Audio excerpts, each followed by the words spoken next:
Good afternoon, everybody. This is Agro, the founder and CEO of Splinterlands. You are listening to the Splinterlands Town Hall, where we'll go through, the major developments, the ongoings, the things that we're working on, and share them with you all. Um, Today, the big focus is on land. I mean, we just put out the Secret of Pretoria, the white paper for Land 1.5. And really, it's our first pass at trying to describe in depth and in detail what the land expansion is going to look like. What is this empire building game all about? How does it operate? How does it use our assets? How does it play out? And what should you collect? Why should you collect it? What are the benefits and all of that? Um, and the major architect of that is a young, handsome, phenomenal product guy by the name of Matt Rosen, our illustrious co-founder, um, and just all around great guy. So today we're going to go through and try to talk through about as much of the details of land as we can in the time period that we have. My hope is to sort of move through the white paper. We're going to get to that in a second. We have a couple other team members here. As per usual, we have a Investigator and we have a guest today, Breaking Benjamin, or Joey, who's one of the narrative leads, who's going to help kind of talk through with Matt and I how we sort of view the technical things that Matt and I and the team put together, along with the sort of lore and story version of what we're actually doing here. And what it's meant to be like for the summoners, the monsters, and the battle mages actually working on land. So let's go a quick team stand up. Let's see what all the people are going to kind of discuss today.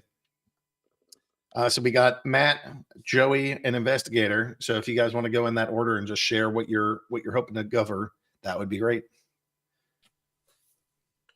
Matt and I will be talking about land. Is that good? That's the short of it. Joey. I'm Joey, narrative lead. I'll be talking about land, also talking about the prefix titles and the Order of Jericho that we've developed around them, talking a little bit about what cards are and what elemental manifestations are that work on the land, and then how land and everything ties into rebellion and what we have planned for that. Sweet. Investigator. Well, as every week, I will be talking about the updates that are going out tomorrow. Sweet. All right, let's go dive in first with Investigator. Let's go take a couple moments just to go hear about what's going live tomorrow, and let's see. So, what is going live tomorrow? Do you have like release notes or something that the team can look at, or are we going to do that tomorrow? What's that normally? Forget the process. Yes, I've got release notes internally posted for people to review, and that's pretty much what I'm going to read off. But Okay. We've got 3 big tentpoles for tomorrow. 3 big what? Tentpole items. 3 big items going out. Tent pole, like a pole for a tent. Is that what you said? I could have sworn I heard temple, and I'm like, okay, I guess the team is getting religious on this one. Tentpole items. Yeah, big items going out tomorrow. So the biggest one is going to be the rework of the energy capture rate system. So we're getting rid of the current system where it goes down by a set percentage each match you play. Instead, it's going to be a set amount of energy. So you will have a max limit of 50 energy that you can bank. You'll get back 1 per hour, and each game will cost 1. Anything that used to use an ECR percentage for calculations will just be treated as 100% ECR at all times. So rewards basically will always be 100% reward for your rate.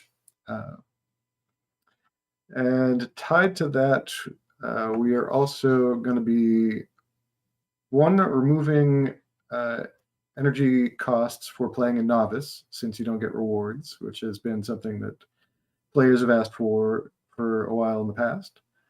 We are also going to add the option to purchase additional energy, which will be scaled in price depending on the highest league that you are getting rewards for. So either your current daily or your current highest league or your season league, whichever is highest. And where does that DEC go? I believe we are burning it. Yeah, that's my understanding too. So that's not, lots of people are like, the company is so greedy. They're the greediest people. No. That's not what this is. We're burning it. Like, if you guys play more matches, that's fine. You'll earn more SPS, but you're going to be burning DEC to do it. Yeah, so that is probably the biggest change.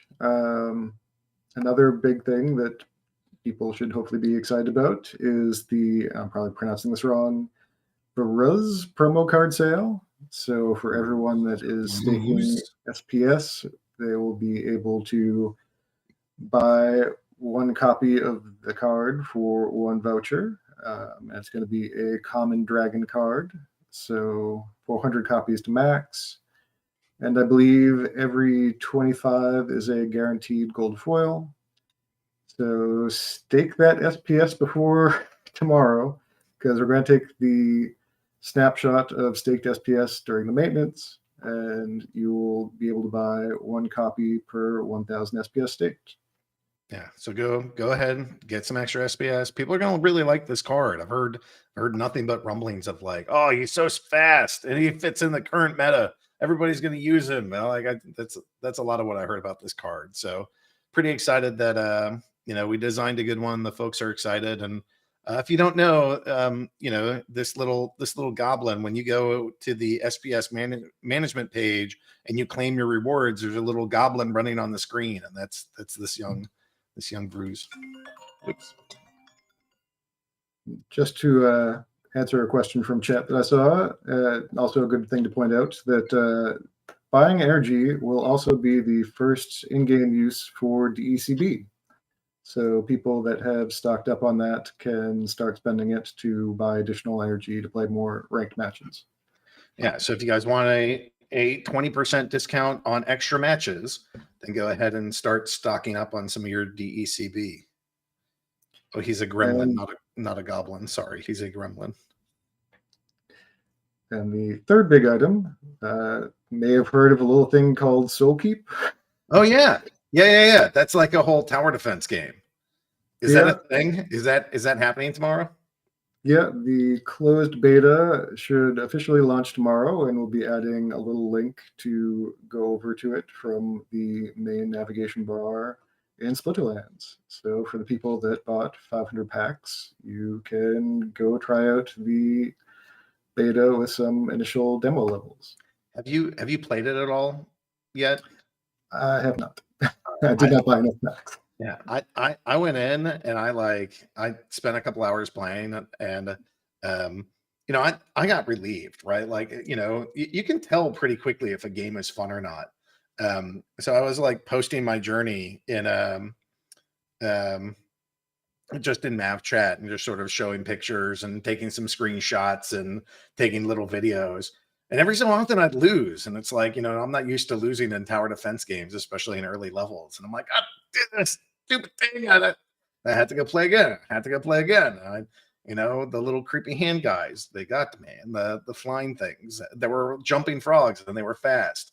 There were health bars. It was like there was some like true mayhem that was happening in this tower defense game. And I was pleased as punch playing it. Mavs got early access to it, and they weren't supposed to, but it was kind of like subtly put up on the Mavs server, and a whole bunch of them started playing, and like guys were like finishing it within hours of it being up, which to me is a great sign. It means that they're playing, they're having a good time, and they have to fight their way through the whole like tutorial or starting thing. That's great. That's great to see. So I'm really excited about it. I play a lot of tower defense games, not generally, but whenever I'm traveling, that's like my go-to game. So really excited to see what this thing will bring.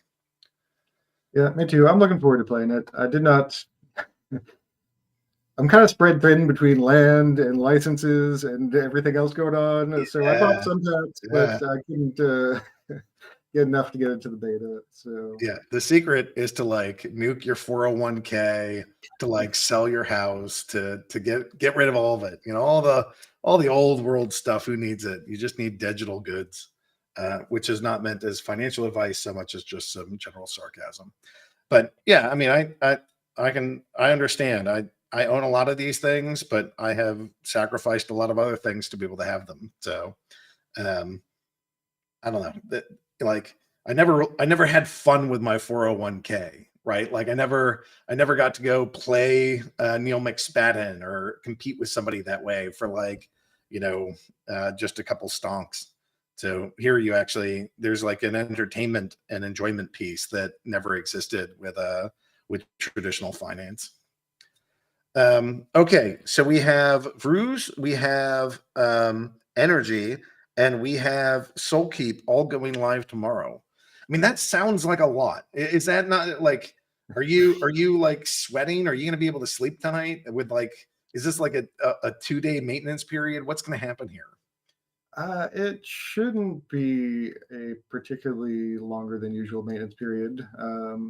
We're for most of it should be pretty straightforward. Need to make sure that the Soulkeep site goes back up, and otherwise it's just our usual updates to the tech modernization and core sides of the game. We do have a couple other small little things that are going out tomorrow. I'll mention. So part of the changes to ECR, we also wanted to make there be some opponents in practice mode in case people run out of energy and want to keep playing. So we have made it so that the novice bots will also respond to the practice queue. They're kind of punching bags for most leagues since they just have starter cards, but at least you can always find an opponent if you don't want to find other people on Discord to play with if you run out of energy. And I know longer term, we're going to try to look at adding some additional game modes. Plus, there's always, you can go sign up for tournaments. And we did fix an issue that got reported with referrals not populating properly on the tech modernization registration page. And did a little bit of cleanup to the Chaos Legion sold out page, to put some links to go over to non-card market in case you want to go buy some Chaos Legion packs. And even though this already went out, the Ancient Redwood also went out, I believe, was it last night, 2 nights ago now? So lots going on. Yeah, there's a ton.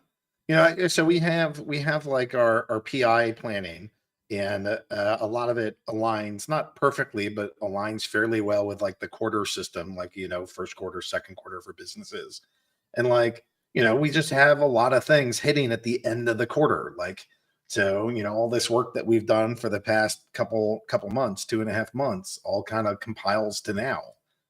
It's brutal. It's like, hey, let's get all of these giant changes exactly as we planned it, but it's going to be, right now. So I don't know. Maybe that's one of the things that we'll figure out as we keep going here, how to make sure that we're separating out, the major advances. But like you said, it sounds like it's going to be doable. Excited to go see like a much easier ECR system. Like I don't want to have to explain this to people. Nobody needs an explaining of like I play a game and I lose an energy.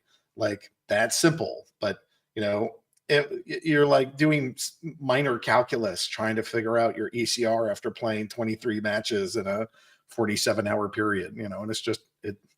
I think stuff like that is how we have nice things for new users. Of just like how can we remove some of the complexity and just put in something really simple.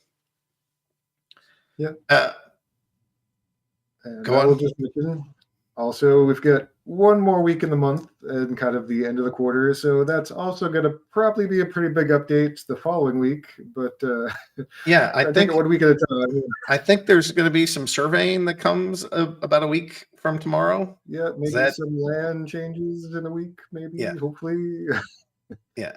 Matt could probably confirm that when he comes on to talk about land. But fingers crossed, we should have some new land functionality coming out next week. Yeah, it should be awesome. All right. Anything else that you kind of want to put on our plate or let us know about? We got Brews, we got Energy, and we have Tower Defense all coming after maintenance tomorrow. I think that's pretty much it. And thank you, and looking forward to seeing how people enjoy Tower Defense tomorrow. Yeah, should be awesome. All right. Thank you, Investigator. Thanks for coming on. Thanks for giving us the update, and best of luck tomorrow as you actually ship this code base. It's going to be a lot. All right, so let's go talk to the guys behind Land. We have this whole thing. It's called Secret of Pretoria. We should probably get the white paper up here, and my plan is to just kind of move section by section and just kind of talk through it. Matt, I don't know if there's anything that you want to kind of provide at a high level before we go into that, but if there is, I'd love to just sort of get your opening thoughts on the matter.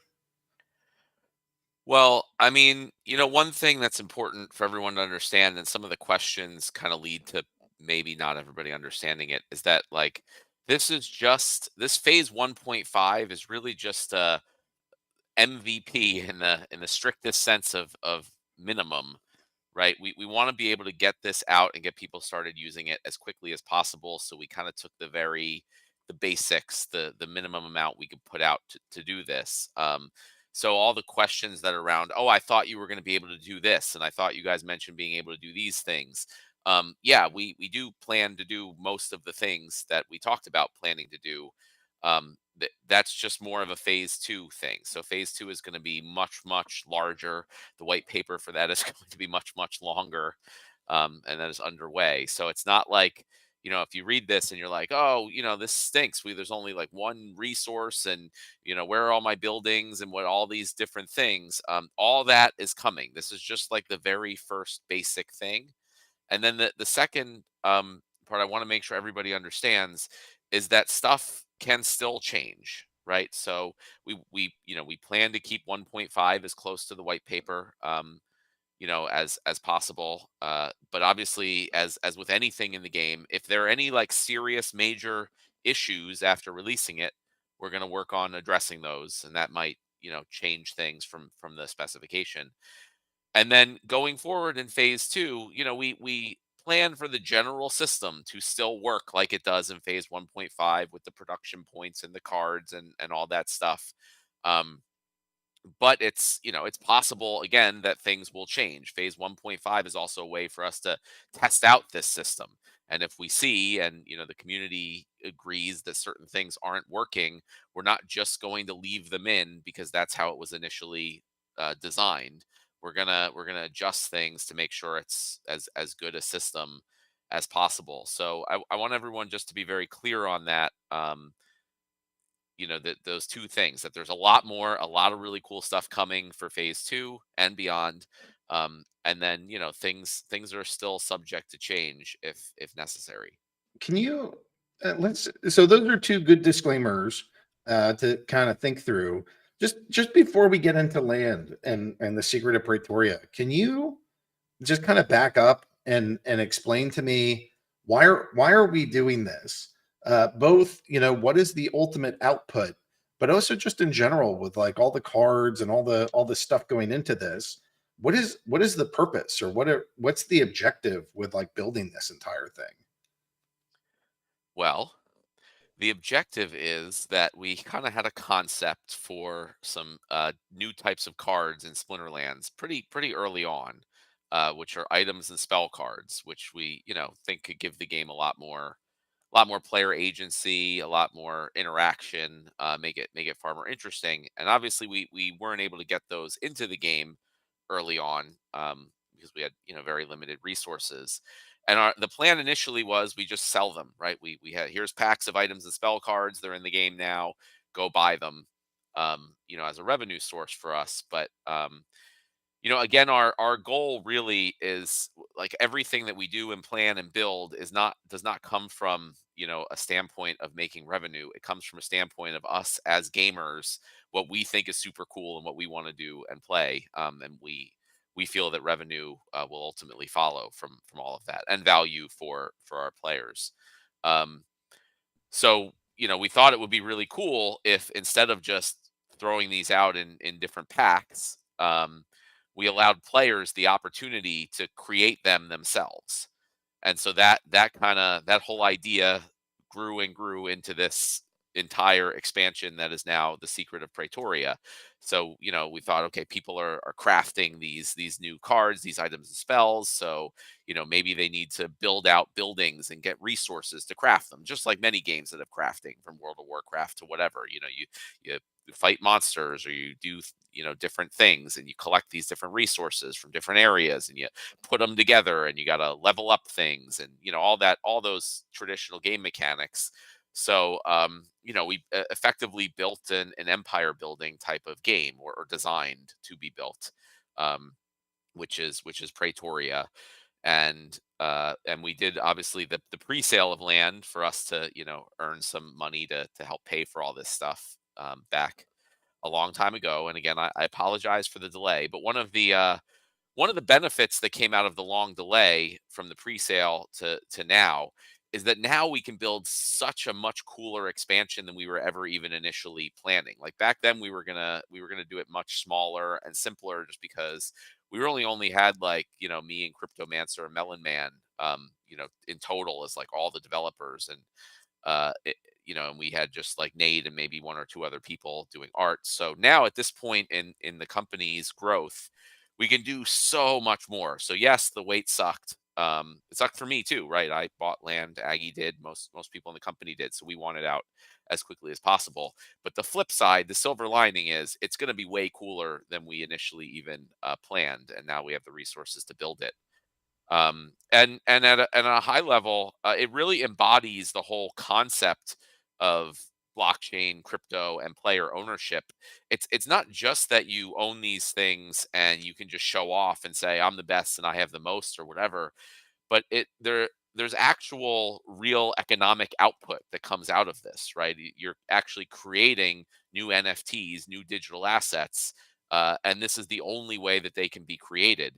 So there's real value to this land beyond just the game of it, and the showing off and the leaderboards and all that, which is really neat. And the whole thing effectively is set up to model a real world economy in a lot of ways. There's like supply chains, and this is again going to be more in phase 2, but there's going to be a number of different resources, and they need to be mined or harvested and then refined and combined together, and sent to different buildings in different areas, different regions. And players will have the ability to sort of specialize in certain areas, or pick and choose. You may only have a few plots, um, and so you could decide, do I want to buy resources from other people and craft cards myself, or do I want to find this niche and mine this one particular resource that's underserved in this area, or do I want to be a refinery, do I want to focus on storage, or just you can kind of pick, just like in real life, you kind of pick a niche for your small business that you can serve, um and kind of build that up, and participate in that way. And there's going to be lots and lots of different niches and areas and things that are going to be needed. And even people who have entire regions probably will not be able, the goal of our design is that they won't be able to handle everything from end to end, where they are totally self-sufficient and don't need to rely on the markets, or things from other people. We want this to be a very collaborative thing. um, and that's, to me, that's like super cool, as building that whole thing out as part of a game. And then there's real economic output that other people who are coming into Splinterlands are going to need in order to play in battles and stuff. So when we come up with these things, we build it from a perspective of, this would be so awesome. We would love to participate in this, and it would be like so much fun. Obviously, it increases the value and utility of assets that we own. Um, and so that's where this whole thing came from, and that's how this came to be and got to this point. The one thing I think you didn't mention this time that you've mentioned in the past is the idea that the previous cards will help mint the new cards. And I feel Yeah. like that concept is just so huge, of like the reason that we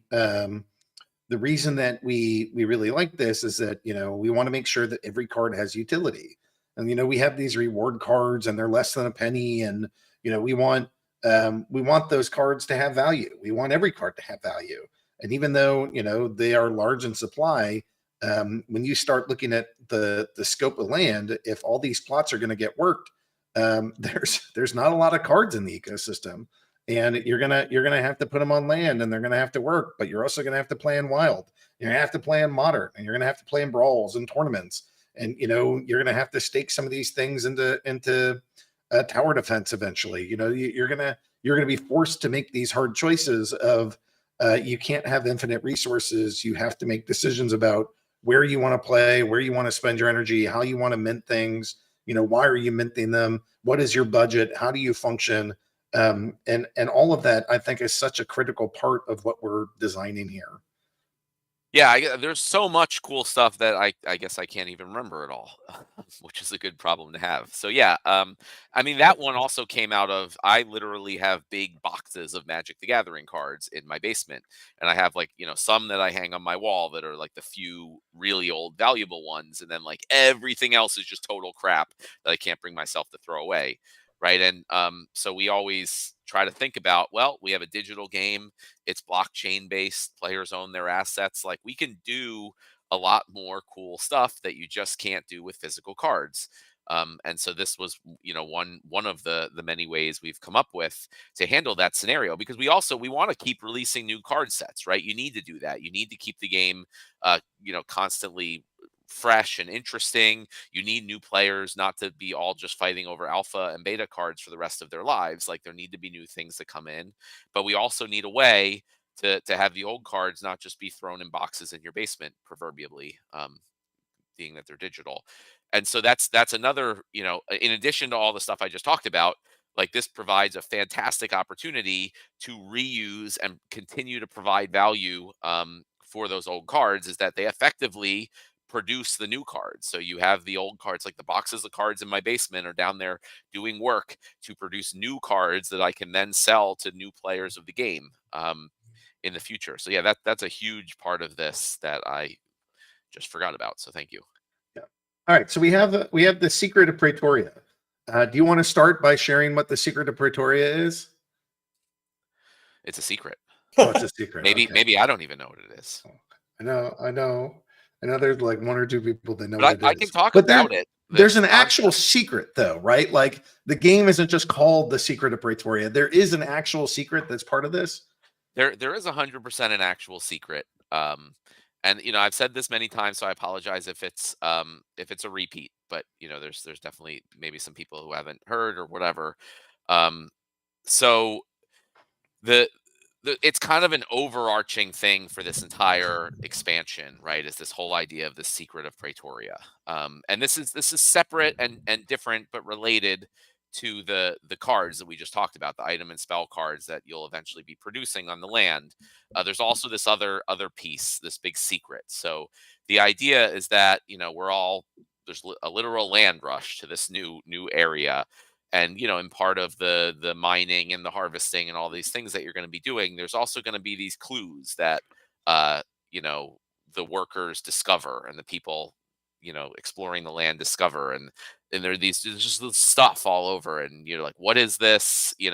And so doing research towards the Secret of Pretoria is effectively, you as a landowner putting resources toward getting your scholars together and figuring out what all these weird things are that you're finding, all this weird stuff. Breaking Benjamin, who's on here, can probably talk about this maybe a little more from a lore standpoint, but from a high level, the idea is there's all these weird things from this ancient land that you're discovering, and you're putting your resources towards figuring out what it is. And I equate it a lot to the movie Contact, I think, with Jodie Foster, from like the 90s. So basically they receive this like message from outer space from aliens, and they have to, all these researchers work to decode it and figure out what it means. And they eventually figure out it's these like blueprints or schematics to how to build something. And they don't know what it is, but the whole world kind of works together to build this huge thing. And that's how I envision this. So you research these clues and things you find in Pretoria.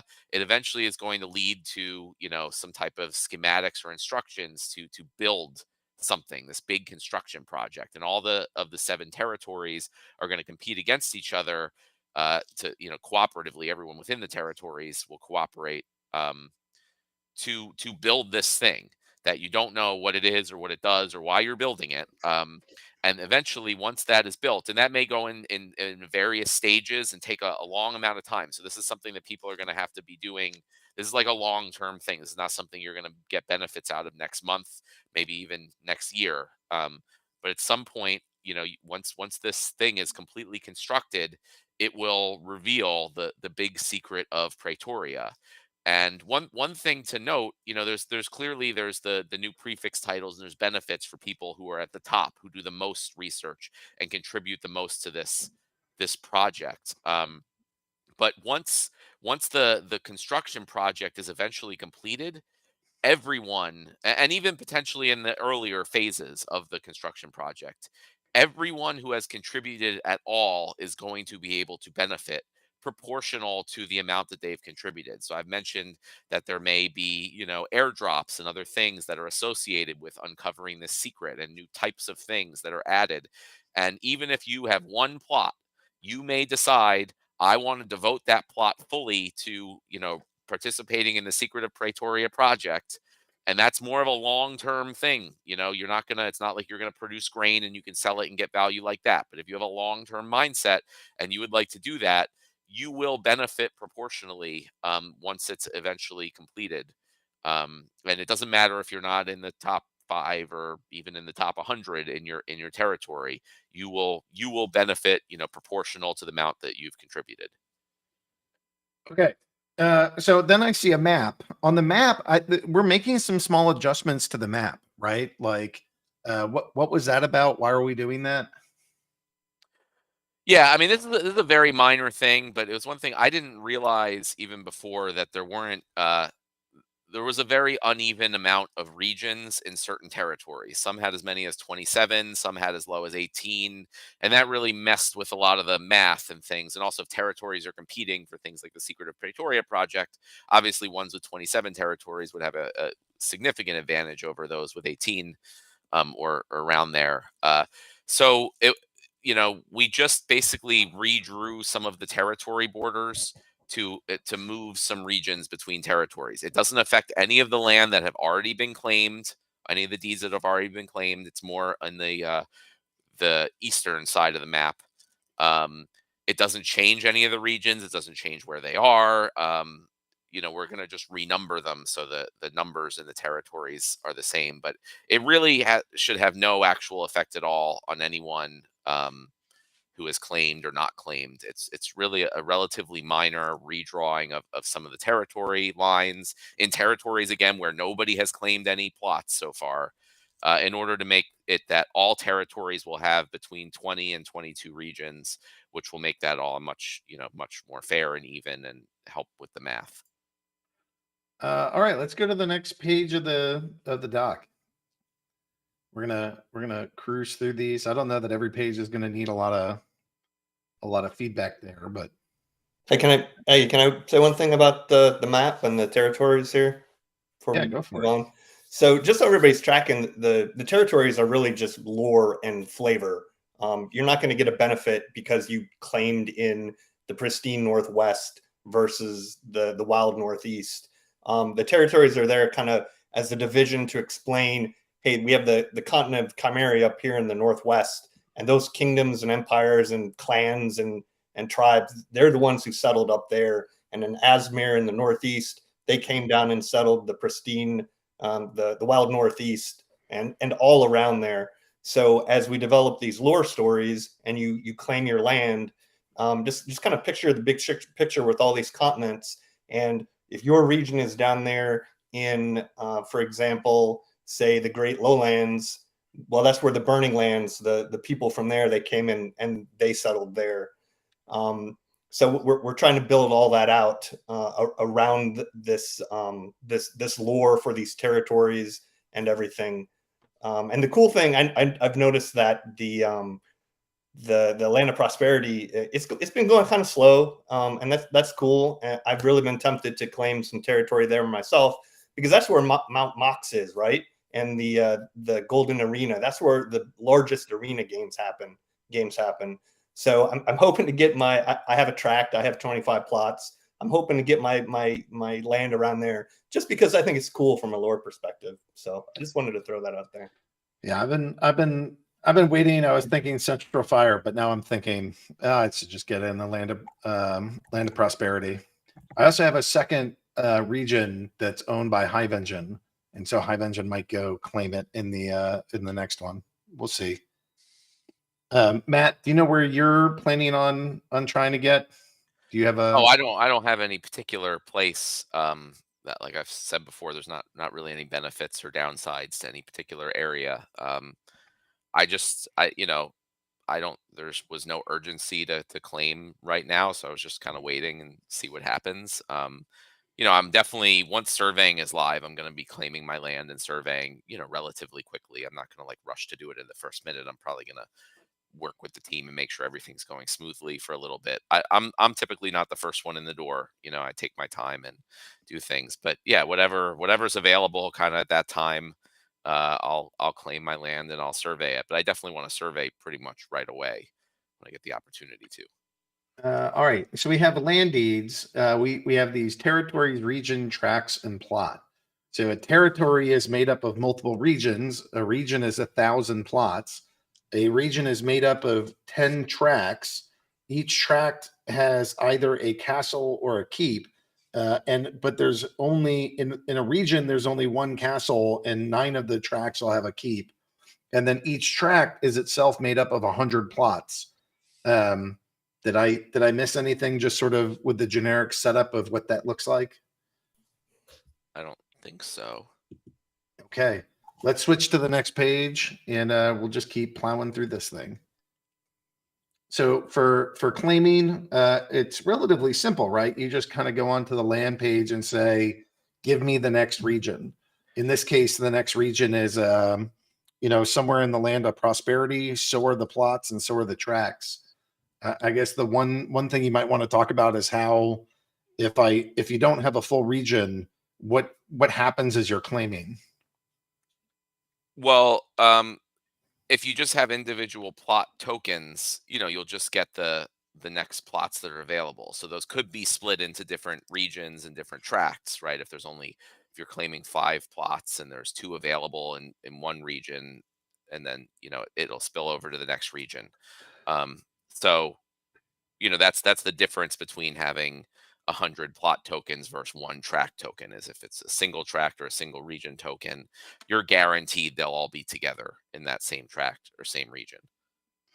All right, let's hop to the next. Yeah, I mean, and to be clear, this stuff at the top is stuff that was, mostly already available information. We're just including it, for anyone who may have missed it in the white paper, and it gets into the new stuff in the next section. So we have surveying, which is when you actually reveal. You don't just have like a claim; you actually get your plot. And here, there's 14 different terrain types. Each one, there's 7 different like elements, and basically, there's 2 terrain types per element. Is there anything else that you want to add? Maybe some other details of what might be on there. Yeah, I mean, the main thing is there's the different terrain types, which are not any like better or worse than each other, right? It's sort of like saying is a fire element card better or worse than an earth element card. They're just they're just separated, but not better or worse. Rarity should be pretty familiar to everybody. Same rarities and similar percentages as the cards are in packs. But then we have the resource types on top of it, which is somewhat equivalent to sort of the foil, right? Except there's 3 different ones. There's natural, which are sort of like regular foil, and then there's magical and occupied. So the magical plots will have special magical resources on them, and then occupied plots will be occupied by these type of fiend creatures that you'll need to battle on your land again in future phases in order to gain essences, which will be a key resource. So like the most rare possible plot type you can have, the gold foil legendary equivalent in land, will be an occupied legendary land plot. and then also magical legendaries will be pretty rare as well. And those then keeps and castles too are pretty awesome though too, right? yeah. So the next thing is there's going to be land plots that have either a castle or a keep building. You talked about the kind of breakdown of those, and those are sort of outside of the typical system, so they won't have a rarity, um, or I believe like resource types, right? They'll so it's not like you can have a common castle versus an epic castle. It'll just be it'll be a castle, and that it's sort of like its own rarity, even above legendary. And those are obviously special, and there's more details about them in phase 1.5 later down in the document. Let's keep moving along. Joey, is there anything you want to add about any of this? Yeah, so for the occupied land, we built some lore around that. Originally, the plan was maybe there's like a tribe there, and you're killing them over and over to get their resources, or there's some wolves and you're killing to get their resources. Eventually, we came up with this idea that when the rift, if you're familiar with the Tome of Chaos stories, our Tome of Chaos heroes open this rift to bring the rift watchers in to help fight against the Chaos Legion. Well, there's a kind of a third order effect to that, where when this rift opened deep in the realm of silence, deep beneath the ground, we tore open these rifts accidentally to the lower planes, and all these nightmare-born creatures spilled forth in the depths of the Underdark, and they've been slowly making their way up to the surface, and eventually they're going to spill out and fill these areas near these openings to the realm of silence, and those are going to be the occupied lands. So the artwork's pretty cool. Maddie and the art team built some pretty cool creatures and concepts for that, and it'll be your job to fight those creatures, push them back into the Underdark, and ultimately gather their resources for crafting items and spells. Yeah, let's move on to the next page. All right, starter packages. So there's 3 starter packages. There's the building in a box, there's the time crystal package, and there's the unstable totems. Do you want to give us a quick rundown on these, Matt? Yeah, so these are these are going to be sort of like pre-sale type benefits that you can get during the process of surveying your land, which we hope to launch next week. Although I'll just add a caveat, like, if in the process, we're kind of going through testing, surveying, and we have a bunch of updates and things that we're planning to put in this week and get ready for next week. But if for any reason it's not ready, we'll take some time and wait an extra week, or 2 at the very most, to make sure what we get out works properly and well, and is good. So, you know, I prefer to not rush things out just to hit arbitrary like date deadlines like Q1. We're going to try as hard as we can to get it out next week, but if it's not ready, we're not going to release something that's not ready and cause problems. And at this point, a week or 2 at most delay is not going to be the end of the world. So I just wanted to throw that out there just in case that happens. But when it is available within the next few weeks at the most, you will be able to choose to purchase up to 3 of these starter packages. You could purchase 0, 1, 2, 3 for every single plot that you survey, every single deed that you survey. You won't know ahead of time. You have to do it like, as part of the surveying operation. So you won't know, what the survey results are at the time that you choose to get these starter packages. And in certain cases, some of them may have parts that can be used in phase 1.5, but generally the main value of these starter packages will be later on in phase 2. So again, it's sort of like spending money up front when not all the information is known in order to get a discount on something in the future, which is basically what happened when everyone bought land initially, as well. So I want to make sure everyone's like clear on that. You're not going to buy the building in the box and know 100% of the details on how much of different resources the buildings are going to cost and all of that information until the phase 2 white paper is live, a few months from now. So this is the type of thing where if you definitely plan to be utilizing your land in the future, these things can give you a boost. And we built them in such a way that they will give a pretty significant initial boost, right at the outset. So the idea is like this is for people to get a head start, a little bit in phase 1.5 and much more so in phase 2. and we, again, things are probably going to change as we design out phase two. We intend to make it so that players feel like they got a good amount of value from these packages. Because obviously, I'm going to be buying a bunch of the packages. I'm sure Aggie is too, and a bunch of other people. So, we're incentivized just as much as ever to make sure, like, these packages are worth it and that people want them, and also it will burn a whole bunch of DEC and DECB, which is very beneficial to the whole ecosystem. Yeah. So these is this all revenue coming to the business, or are you and I going to get to Lambo up with this? I mean, I believe we may be able to Lambo up, but not because of money to the business, just because we are asset owners, just like all of the players. Yeah. So no. So really, really So what nothing. happens with the money? Yeah. Everything is generally burned on land. For the most part, I think one of the things we may sell time crystals potentially in the future. That there may be one or two little things here or there that the business sells as part of the way we pay for to run this, and that stuff can come out in phase two. But generally, the vast majority of everything is just going to be burned DEC, and using assets, using staking DEC and other assets, and burning DEC. And so ultimately, all the value, or the vast majority of the value that all of the players, you, me, everybody put into the ecosystem, goes to the ecosystem, goes towards increasing the value of the assets in the ecosystem, and ultimately that will benefit everybody who has assets.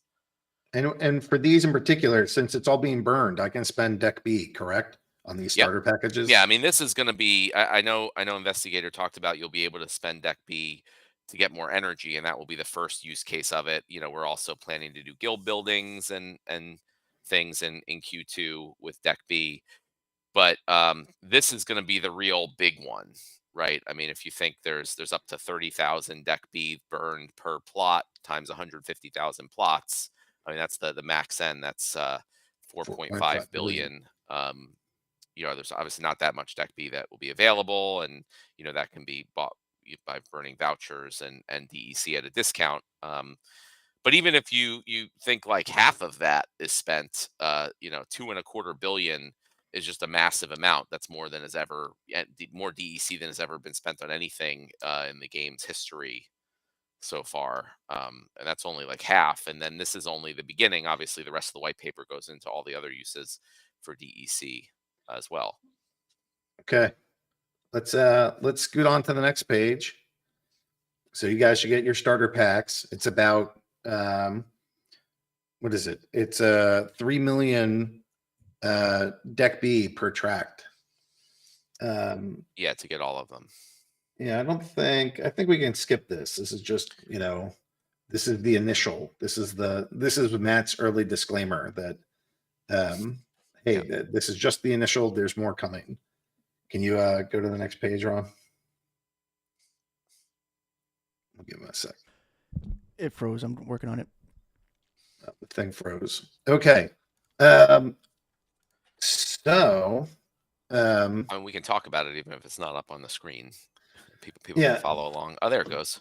All right. So staking cards. So do you want to go? This is really one of the biggest activities that you do in land. You stake cards into your land. Do you want to talk through this at all and kind of like how this works? Yeah, so this is what we talked about the old cards, or even the newer cards, having additional utility, right? So everyone talks about NFTs and utility, right? Obviously, battling and playing the game is the primary utility. Now we have a huge new utility for all Splinterlands card NFTs, and that's staking them on land. So obviously, staking is the technical blockchain term from a lore perspective. You're going to be manifesting these creatures on your land so they can physically work and run your business and be your sort of staff there, working on your land. And they'll be staked in the sense that they'll be kind of like locked up when you put them on land plots. There's going to be a 3-day cooldown time if you want to take them off the land plot. And again, from a lore perspective, they're sort of like traveling back, or unmanifesting, or however we come up with it. And they can't be used in battles or really for anything else if they're being used on land. So again, players are going to have to decide, whether they want to use certain cards for battling or land. It can't be both. And it could be a situation where if a lot of people take a whole bunch of cards and they battle less and they put them on land, then the players who decide to use their cards for battling will have, a higher share of the SPS reward pools there available to them. So it's kind of like, the free market type of thing where it balances itself out, and everyone moving one place can create opportunities back in the other place. Um, and then, further in the document, we'll get into, how the cards work on land, and how productive they are and all that stuff. But at a high level, it's going to be a massive new use case for all the cards. As Aggie talked about, there's, if every single card in the entire Splinterlands game was combined to max level, there will roughly be 1 million cards in total. And if you take, there can be up to 5 cards or 6 with a Rooney that can be staked on any given plot. So you just multiply 5 times 150,000 gets 750,000 cards. So it's like 3/4 of all the potential max level cards in the entire game can go into land in this first phase. Yeah, there's not enough monsters. There's not enough summoners, and there's not enough monsters. You guys have ample choices and ample access, and you have everything you could possibly want right now. It's a cornucopia. It's overflowing in abundance. And then when land 1.5 hits, literally 3/4 of all cards in circulation can find their way on land. Yeah, speaking of that, good luck why don't we finding them. talk about summoners real quick? Because I know a lot of people seem upset that summoners don't have a particular bonus over monsters. I know that's something that had been discussed as something we were considering in the past. But I really think first it's important for everyone to understand that, like, we will talk with the community all the time about ideas we have, things we're considering, things that might be cool. But if players decide to go and make financial decisions based on that, you know, they have to be very clear that until things are officially published, um, everything can change. So we want to be able to talk to the community, about ideas, hear their feedback, what's cool and what's not. But eventually, once you sit down and start doing the real work and the math and the design, we can't be locked into, oh, Aggie or Matt or whoever like was talking about this thing that they thought would be cool. Now we have to do it, even if that makes the product ultimately worse. So, we want to be very clear, and I think we give these disclaimers pretty often whenever we're talking about anything. Like, if things have not been published and we're just talking about it, and they're just they're just ideas, and they may or may not happen. And that was the case with summoners here.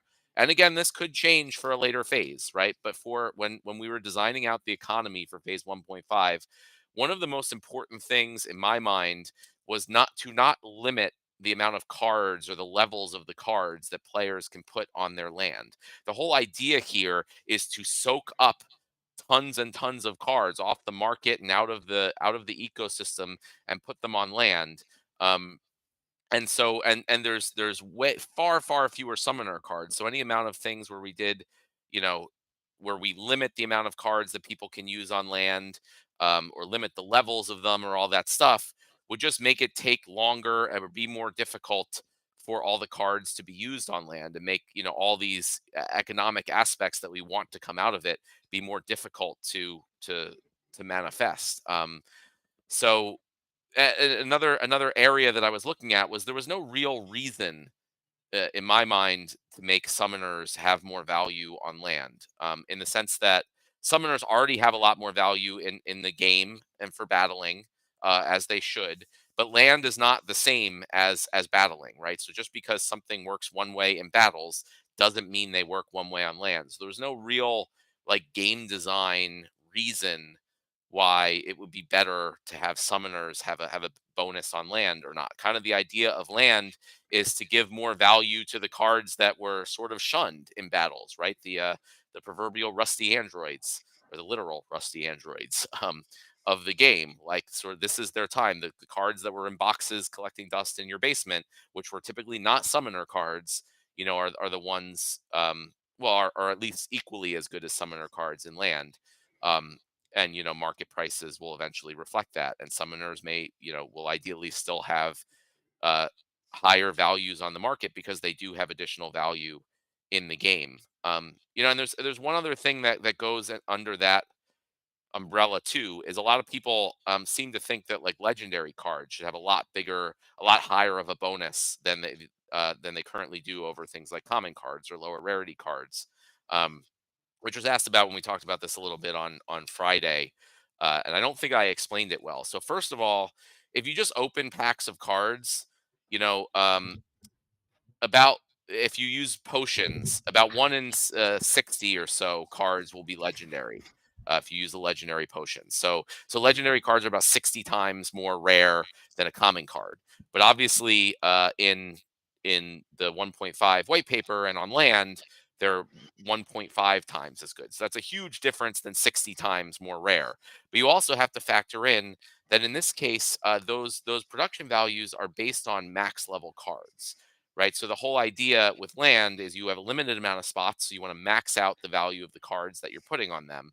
And from a max level card perspective, legendary cards are actually not much more rare, if at all, than common cards, because common cards take 400 cards to get to max level, and legendary cards only take 11. So if you think legendary cards in packs are about 60 times more rare, but it takes 40 times more common cards to combine to max level than legendary cards. The max level legendary cards are only about 1.5 times more rare than common cards, and it's not a surprise that roughly matches the numbers in the document here, because that's what we were using to come up with these numbers, was the actual real rarities of the max level cards.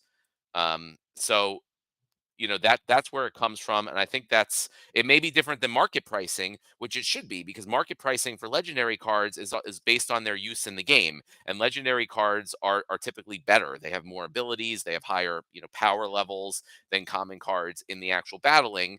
So even if the max level versions are not that much more rare than max level commons, they fetch higher prices on the market.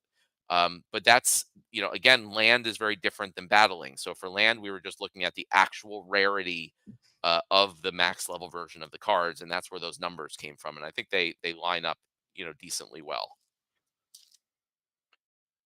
Okay, let's go to the next page. Yeah, so I'm probably gonna have to, we're gonna have to go a little faster to get through this whole thing here. Power sources. So what's a power source? So a power source is, again, I'm gonna probably butcher the lore on this, so jump in, Breaking Benjamin, if I do. But Okay. the power source essentially is what allows these cards to physically manifest and work on land. And I believe in the arena. Well, I'm pretty much reading from, from what you guys wrote for this, but the battle mages are, the people that play the game, are the ones that summon and manifest these creatures to battle. But on land, you're not going to be going around plot to plot every day manifesting these creatures. So you have this thing called a power source, in which you need to stake DEC tokens. And it just stake them, so the power source doesn't consume the dark energy crystals. It just utilizes them sort of as like some type of generator, to manifest these workers so they can physically work on the land. And a power source is going to be this digital physical thing, a digital version of a physical thing. So I imagine land as if it was physical land. So you'll need to purchase it, and you can do so by burning 5,000 DEC or DECB, or it will come with the building in a box package. It'll be one of the perks in that package. So anyone who purchases that starter package for a plot will have their power source available. And then all they'll need to do is stake the DEC, and stake their cards, and they can start working. Um, Additionally, we mentioned that the Rooney cards, the core in the heart of the Rooney, can also act as a power source. So if you use a Rooney card on a plot, it will not need a power source. But if you have both a power source and a Rooney, it will allow a sixth card 5 cards plus the Rooney to work on that plot and give extra production in that plot. And definitely in future phases, we're going to expand a lot more with the power sources. You'll probably be able to level them up by spending resources, and they may allow additional cards to be to be staked and work on your land. But for 1.5, it's just a very simple.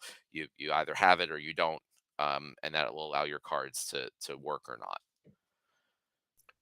Yeah, so we've adjusted the lore a bit from, if you're familiar with the encyclopedia, originally it was the summoners, Ulrich, Jodin, summoning these creatures to fight, and it was summoned the actual Lord of Darkness would be in his kingdom ruling, and all of a sudden, poof, he's in the arena fighting, and then it's over, and poof, he's back in his kingdom, and he's like, what the heck just happened?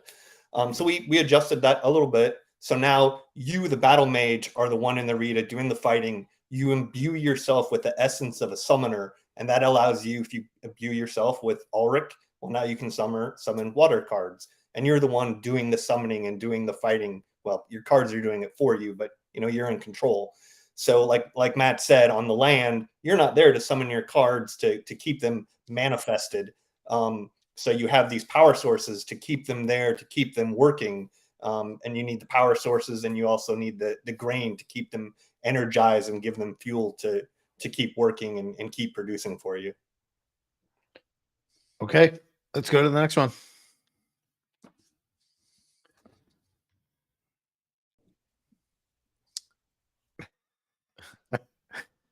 Well, the next one to let's spoil take the surprise is a Stake little the pause. DEC. Yeah. All right. So there's a lot of DEC that has to get staked. I mean, it's a lot, right? Like you got to burn 30,000 DECB to go get your starter kits. And then it looks like for each card I want to stake, I got to put down 10,000 DEC to make that work. Well, for each max level card. So I just want to be clear that no one needs to do any of this. No one needs to purchase any of the starter packages. You will need to stake some DEC to have any type of production on your land, but it could be a very small amount, and your production level will be proportional to the level of the cards and then the amount of DEC that you have staked. So no one needs to do any of these things. And again, to put it in perspective, it's not just it is a lot, and it's a lot on purpose, and some people seem annoyed by that, like we're somehow asking for too much.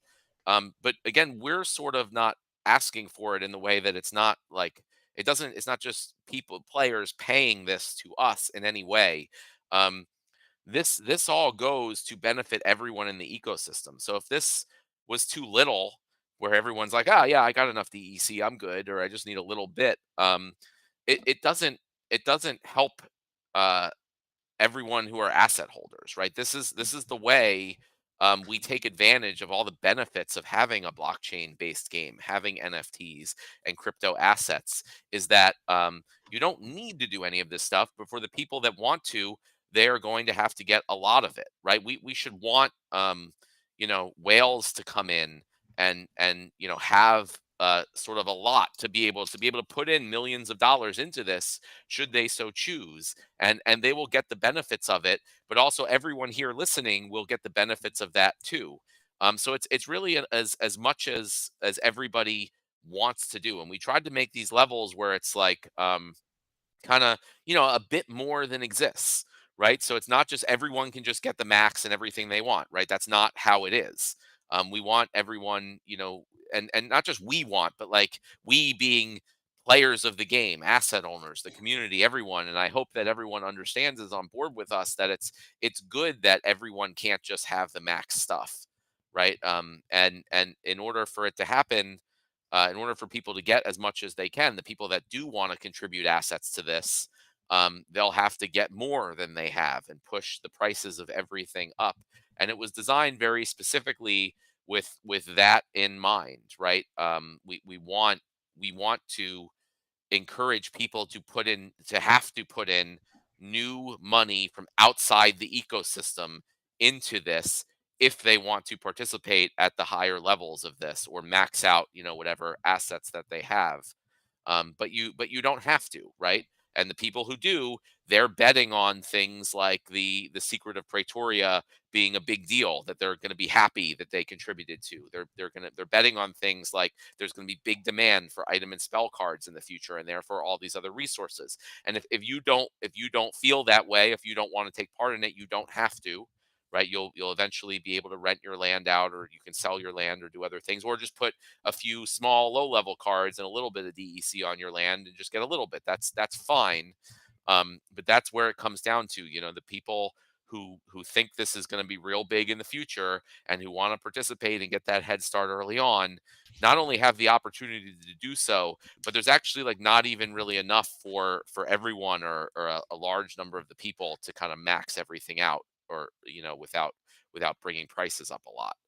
Which is the goal ultimately: more value and more utility for all of the resources. If we make it so that you don't need that many of these assets, then it doesn't really give them that much more utility. So we, in my opinion, would have failed at our jobs. So it sounds like there's not enough DEC in existence to really go hit even just the starting parts of 1.5, right? Like if there's 30,000 DECB that's needed per plot, and then there's another 50,000 that's needed if you'd like to max it, that gets me to 80,000. If there's 1,000 plots, that's 8 billion, right? And Yeah. it's actually more than that. It's like Yeah. 12 billion, right? Because there's 150,000 plots in total. So it sounds like there's not enough for everybody. Like there's literally not enough DEC in circulation. Forget about the fact that Splinterlands as a company owns 2 billion. Forget about the fact that there's, hundreds of millions, if not billions, sitting in liquidity pools. But just like the total circulating supply isn't big enough. So Yeah, and that's on purpose, right? Again, because if we made it so that there was enough, then no one would be buying it, right? And then we didn't add enough utility. I mean, that's a lot of the problems that we've had in the past, and why a lot of our prices are where they are, and why DEC is under the value we set for it.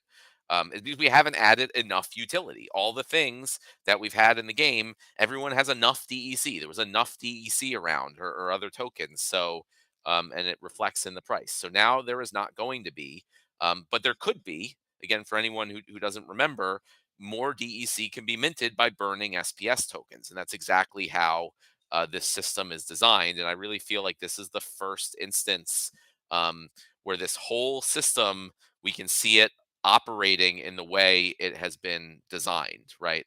We set everything up. We have the SPS token. We have the burning mechanism for DEC.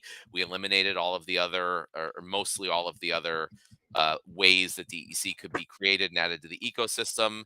The thing we've been missing is there hasn't been enough utility for DEC. Land is going to be the first kind of major thing, but there's going to be more. I mean, there's also going to be the guild updates and new guild buildings, promo cards and other things in the future. But that's why, like, personally, I'm super, super excited. And I've been putting a lot of personal assets into the game, even more so recently than I have in the past, and I've done a lot in the past. Because I'm super excited to see this stuff that we've been designing and building out over the past 2 years now, finally starting to all come together in a big package. all right, next, staking DEC. What comes next? We have production points, PP, as the current parlance is. Everybody is trying to get as many production points as possible. They would like their production points to be as big as humanly possible. The bigger your production points, the better, is my understanding. Anything I put it you'd out like to to the add? team, like, if people come up with better terms for production points, or better abbreviations, we'd be happy to update that and put it in. I've noted in the doc that I'm a going to lot of these veto all of them. I don't think you can do better than PP. It's Okay. PP. I don't spend a lot of time doing this thinking of names. I just like throw out the first thing that it is, and I let the lore team or whatever come up with different things, or players. But if anyone has suggestions, feel free to shoot them out there. But I mean, really, that's what it is. It's an indication of how productive each of the cards are. So call it like it is. So there's some specifics in here, but what's the general premise? Like, what gives me, if I want to have the biggest PP possible, how do I do that? What cards do I need? Yeah, I mean, at even a higher level, the whole premise is that these cards are workers on land, and they are going to be producing things that might be building or constructing a building or some type of project. It might be mining, it might be farming, it might be, I don't know, whatever, harvesting, it might be refining resources. They are all producing something. They are doing some work, and all of that will be governed, like the amount that they can do or the speed with which they do it is governed by the amount of production. In this case, production points. It's governed by how big their PP is. um and so Yeah, it gets funnier every time. yeah, so there you go.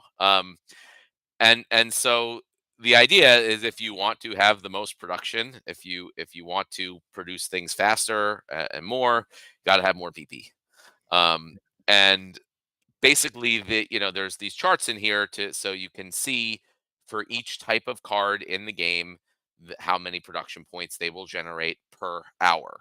So the math is pretty basic. If they're constructing a building, it might take 1 million production points. If the cards on your land plot are generating 100,000 production points per hour, then that construction project will be completed in 10 hours. I mean, it's really that simple, similar to sort of like games like Civilization, and some others.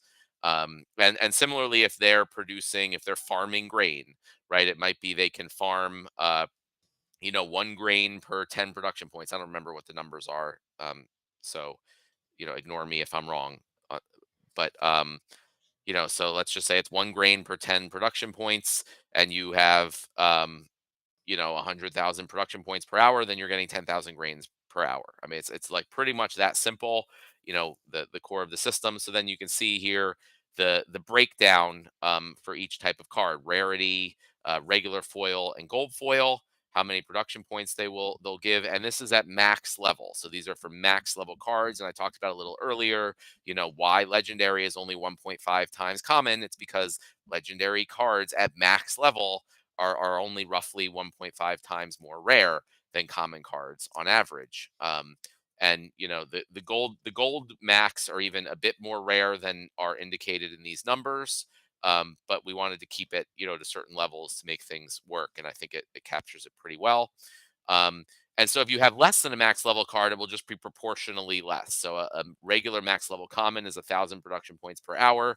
If you have one that is 200 BCX, which is half of the max of 400 BCX, then it will get 500 production points per hour Does instead. the level matter? So, like, if I'm not fully combined to the next level, will that No, work, or is it the only level based doesn't off of? matter. So if you have 399 BCX out of 400, it'll be 399 divided by 400 times 1,000. I don't know So what the math is in my head, so but not perfectly combined cards are going to be in between levels for the yeah, sake so of you'll get land. benefits. So if you're between level 9 and 10, it still benefits you to, level up that card a little, not level up, but to combine more cards into it, even if it doesn't get to max level yet. It's still a benefit every BCX you add. And then down a little bit, you can see that, alpha, beta, and untamed cards get a multiplier to their base production points. So an alpha max level regular foil common card will get 10,000 production points per hour instead of 1,000, and you can do the math for the others. We're adding untamed in there, in anticipation of untamed, moving out of, uh, modern format when Rebellion is released later this year. And the idea, a lot of people have been asking if Gladiator cards are get a bonus. The plan for now is that they won't, and the reason that these Alpha, Beta, and Untamed cards are getting a bonus is because their utility is reduced significantly when they're out of Modern League. Alpha and Beta already are, Untamed will be. So again, it's like giving the older cards that have reduced utility in battles more utility on land. Gladiator cards certainly do not fall under that category. There is no reason that they need additional utility or value in land. They have significant utility and value in battles. But in the future, um, where if a new set of Gladiator cards is released and the other ones are no longer able to be used, then yeah, then we'll definitely look at what other additional utility they can get in land or elsewhere. All right, let's go to the next section. We have like 15 more minutes to go cover sections, and I know that there's still a lot to this, so we might have to do more at some other point or whatever. But hey, terrain preferences. So it sounds like if I have a fire card and it works on the Badlands, I'm going to get a 10% boost to my PP. And Yep. if I have a life card working on the Badlands, it will reduce the size of my PP by 50%.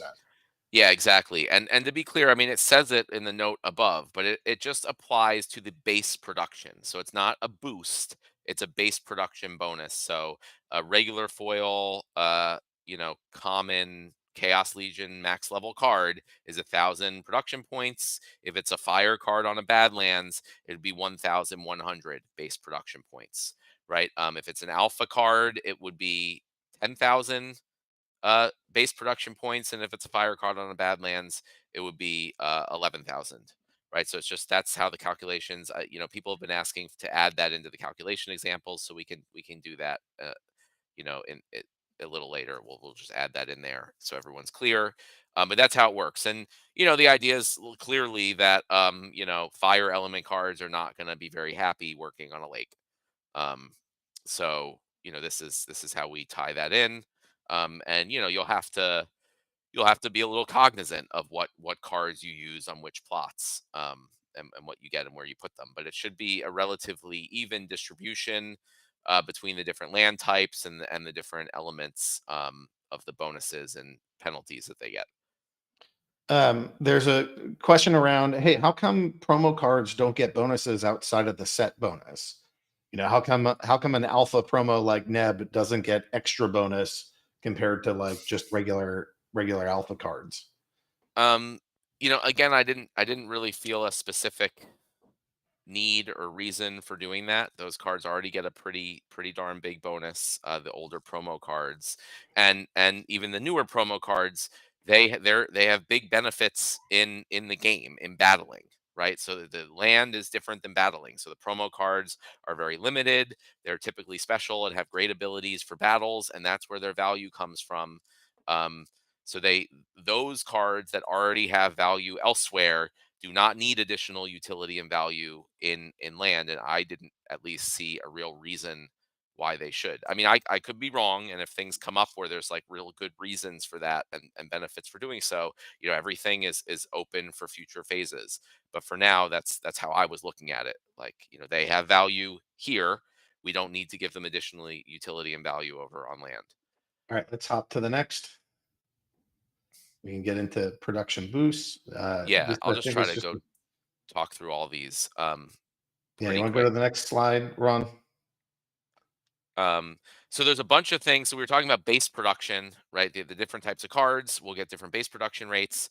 Now there's a whole bunch of other things that then add boosts additively on top of the base production. So the first one is land rarity. So each plot has a different rarity, and you can see the chances. If you go to the next slide, Ron, or the next page, you can Yeah, see the he's different chances of getting them when they're surveyed. I saw a question that said like the survey chances for rarity were like way different than the pack chances, but no, they're pretty much almost exactly the same. So I didn't understand that one. And you can see the production boost. So basically, if you have a legendary plot of land, then your PP will be double the size of having those same cards on a common plot of land. that's great. Um, That's great. so that's why better higher rarity land plots are better. Then jumping down, we get magical and occupied land plots. One of the things, so we have in phase 1.5, we're not going to have magical resource harvesting. We're not going to have fighting the fiends that are living on occupied land. So we still needed some way that those land plots were going to have bonuses. So any plot with a magical resource is going to give 100% boost to Secret of Praetoria research. Occupied land plots are going to give 100% boost to SPS mining. But that does not mean you can only do those things on those plots. You can mine SPS on any plot other than a castle or keep in phase 1.5, and you can research Secret of Praetoria on any plot in phase 1.5 other than a castle or keep. It's just that if you do it on a magical or occupied plot, you will get a bonus. double your PP, as we are now putting it. Um, That's on the moving, next slide. yeah, Paul. and those things are going to change in phase 2 when you'll actually be getting the magical resources and things. So this is just a phase 1.5 thing. And then going into And Rooney, we're trying. Hold on one sec. For the yeah, surveying, we're trying to make it so that if you survey a tract, you have a 12. There's going to be exactly 12 plots that have magical resources on them, and there'll be exactly 3 plots that have occupied. That's your minimum guarantee, and then there might be more above that. Isn't that what we're shooting yeah, for? and I plan to update this white paper in the surveying section to include the minimum guarantees. So currently, we're thinking that the max that you can survey in one blockchain transaction is going to be 100 plots or 1 tract worth, which And doesn't that's mean a if you have a region, you just have to do 10 transactions. It won't take that long, and you yeah, will but be that's a guaranteed. it's a Go ahead. blockchain limit, people. So that's not us trying to be jerks. That's like we're dealing with some limitations of the blockchain. Yeah, and like internally, how much we're processing at once and everything. So yeah, and then within if you do 100 plots at a time, if you do less, there will be no guarantees. So if you do 99 in one transaction, no rarity guarantees. But if you do 100 at a time, um, you will be guaranteed, 1 legendary. I think it's 4 epics, 20 rares at a minimum, could be more, and you'll be guaranteed at least 3 occupied and 12 magical plots. And again, could be more. Sweet. We'll add that to the white paper shortly. Yeah, let's hop to Rooney. This is the Uh, big deal. yeah, Rooney's a big deal, and some people are asking like, why is Rooney getting so much and blah blah blah. Rooney specifically. I mean, we've talked about it having significant bonuses on land and otherwise since it's launched. And this is also a huge marketing opportunity for the game and the ecosystem and a way to provide, even bigger value for all the assets. Rooney obviously being available on OpenSea. If we provide a ton of value to it in the game, even beyond, other similar cards, uh, that value will show up on places like OpenSea, where a lot of ETH whales look, and that just gives a lot of free marketing and advertising for this product. And it is a key piece of our kind of marketing and outreach strategy is get more value to Rooney, which shouldn't be a bad thing to anyone who holds Rooney, obviously. And so we have that, Rooney is going to give one of these, double TP size production boosts to the entire plot. The Rooney core is going to act as a power source or allow for a 6th card if it's combined with a power source. Um, and so, as much as possible, you are going to want to have a Rooney working on your plot. There's only 3,500 Rooney, so that's like just over 2% of plots that could ever possibly ever have a Rooney. So like very few plots will have them. And combined Rooney for right now will give some benefits. It gives more production points for that card in that one slot. A lot of people are saying, maybe that's not enough of a benefit, or they're not going to combine their Rooney. I think for now, again, this is just phase 1.5. I think that's okay. I personally went, Aggie went more with the get lots and lots of Rooney tactic when they were released. I went more with the get the ones with the legendary traits and the cooler looking ones. So like this is when and I'm the one who designed this, so I wasn't like going after personal. It doesn't benefit me personally for this, but from a high level perspective, the goal right now, and we don't even have Rooney combining yet, is just to make sure that everyone wants as many Rooney as possible on their land, and that we get them to like multiple ETH in value. Hopefully, at some point, we just make them so valuable and so useful, all of them, no matter what their traits are.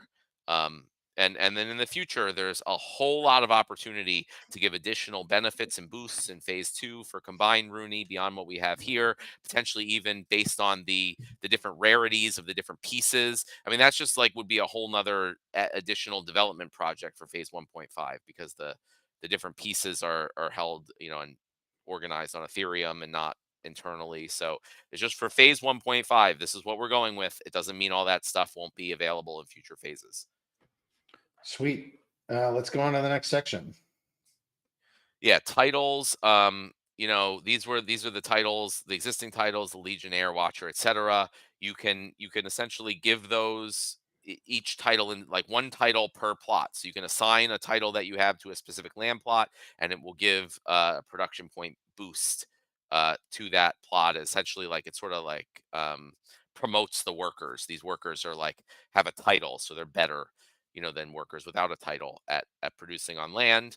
Some people were also complaining. There's a lot of complaints that like stuff doesn't give enough boosts, right? But the titles, their primary purpose is cosmetic, right? I don't think we've ever said otherwise. We were very clear that they will give benefits on land, and they do, and they're pretty decent in my opinion. But primarily the reason for titles is cosmetic, to show off, to say, I have the high roller. I was a VIP at Splinterfest, or various different things. And that is how they'll remain. So I feel personally that the benefits are reasonable. And you can use multiple. So if you have 10 titles, you can use them on 10 different land plots, and you can still use them with your name in the game. So you can still get the cosmetic benefit while they're being used on land.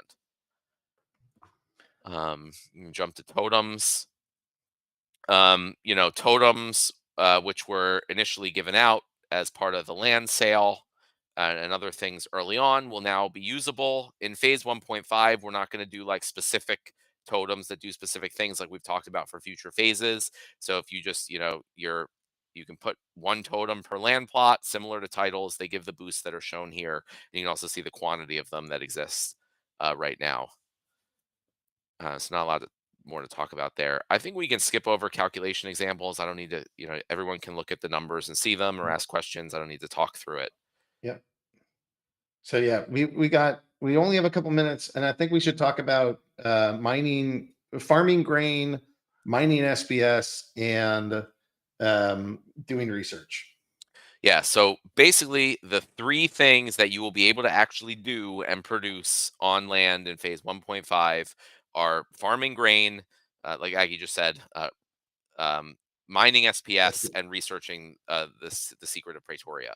There will be many, many, many more in phase 2. But for now, this was a minimum viable product for phase 1. So grain will be a necessary resource for your workers to consume, for them to produce anything. So you have your power source and your stake TDC and your cards, but they won't be able to mine any SPS if you don't have any grain to feed them. So you can either buy that grain either from other players on the internal market, or you can buy it, at a higher rate from like, people that exist on the continent of Praetoria before we got there. Or you can, farm it and harvest it yourself and use it yourself or sell it to other people. Then the second thing you can do is mine SPS. So we will be putting up a governance proposal shortly to change it from, instead of SPS just being given out to landholders simply for holding land, and make the pool available for those who choose to have their workers on certain plots mine SPS. And it'll be sort of like SPS staking rewards right now. But instead of staked SPS determining your percentage of the reward pool, it'll be the amount of production points you're generating and choosing to put toward mining SPS.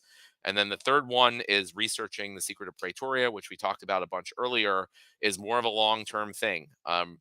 So if you want to devote resources now and give up, value now in order to have a bigger share of this really cool thing in the future, you can choose to do that and get a head start on other people, and you can potentially earn cool titles if you're, in the top in your territory for doing that.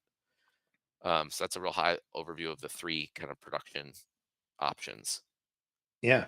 You want to flip through some of the next pages here, Ron? Let's see. We got a clear plots too, right? So yeah, that's just the first initial like getting it ready thing, and that's where time crystals will come into play. So if you want to do it faster, you can spend time crystals, which you can get through the time vault package, or you can purchase. And so, there's a question that I can answer now about like, if a plot is cleared and then you sell it, it's still cleared, right? The trees didn't magically grow again or whatever. So once a plot is cleared, it's cleared, and that's something that'll need to be indicated, uh, when in the market in phase 1.5. And it'll be cleared just like you put your workers on it. They'll, it costs a certain amount of production points. Higher rarity plots and magical and occupied plots are harder to clear. So they'll take more production points, which means they'll take longer. And again, the more production points your cards produce, or the more time crystals you spend, the faster you can clear your plots and then start producing other resources. How so how long will it take to like implement all of this? Is this people are asking in chat, is this going live on day one? When surveys go live, is this built? Are we building it? Is it built in a week, in a month, in a year? Just I know you don't like to give specific dates, but give us some sense of what your expectations are. We are shooting for having, everything or as much as possible in this white paper live before the end of Q2. So, the next 3 months from now. So surveying is expected to go live in the next couple weeks at most. And then we will be working on all of these other things, and we hope and that's why there's a minimal amount of stuff in this white paper, and all this other cool stuff isn't in the white paper for phase 1.5, because we do want to get it out in Q2.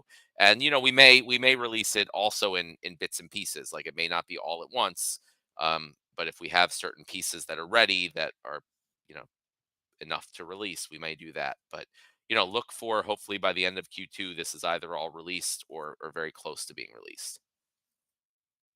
All right, next page here. Yeah, I mean, it's Worker after options. 2:30. I don't know if We you want should. to. I mean, a lot of the questions people have are in the questions that we'll get to toward the end. Yeah, you want to? That's probably. Is this enough to get people going? We should go do Splinterlands TV real quick and then start answering questions. Does that I could sound use a right? bathroom break, so. Yeah. Why don't we? We're gonna go do. We're gonna go talk Splinterlands TV real quick, and then we'll come back with Matt, and we'll be able to talk through whatever questions there are.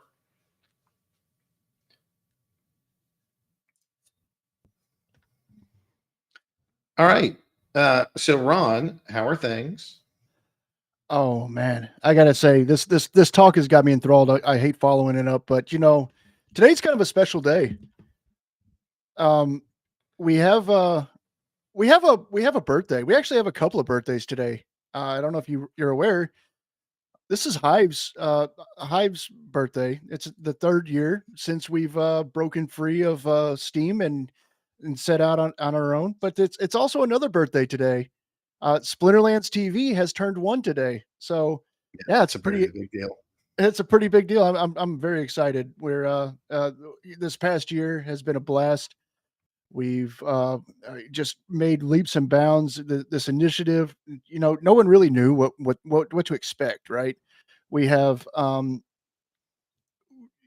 we're in uncharted territory here. Like nobody has ever done this before, so it's pretty interesting.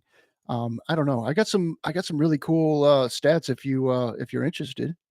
Yeah, if you we got there we go. Sure. Go hit me up with stats. I like numbers. All right. Well, so for the past year, we've had 25,213 unique viewers. Okay. 1.68 million chat messages. That's a lot. And we've streamed for 5,868 hours and 34 minutes. Now, 5,868 hours comes out to, and I thought it comes out to 244 and a half days that we've streamed out of 365 days. Now, if you remember at the beginning of Splinterlands TV, we only had about a dozen streamers going, and then we just kept on slowly adding until we finally got to 24 hours a day, 7 days a week. I expect next year we're going to get a little bit over 66% of the days streamed, probably close to 90, I'd say 95 to 98% at least. We are now about to break 3,000 follows, 1,157 subscriptions, 25. Did I already say unique viewers? Yeah, I did. 3,100 unique chatters. And now this one's really interesting. We have had 15.5 million minutes watched. 15.5 million minutes watched. That's absurd.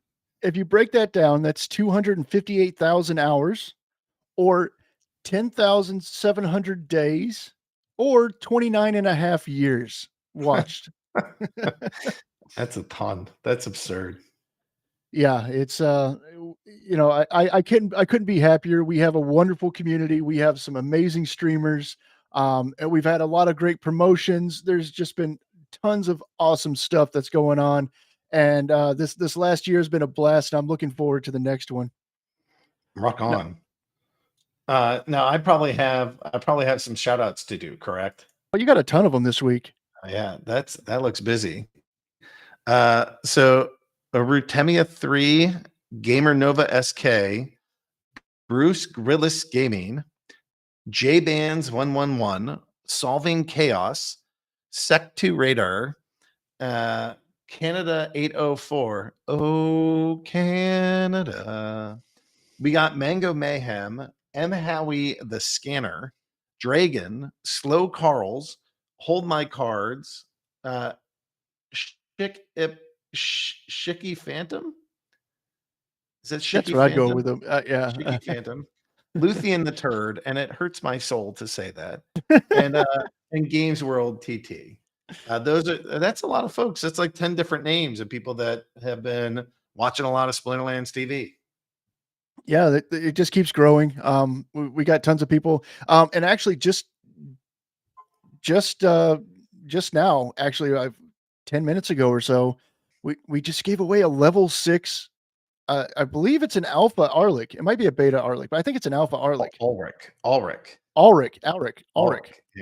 Yeah. That's a huge card. Congratulations to whoever got that. That thing is fairly expensive.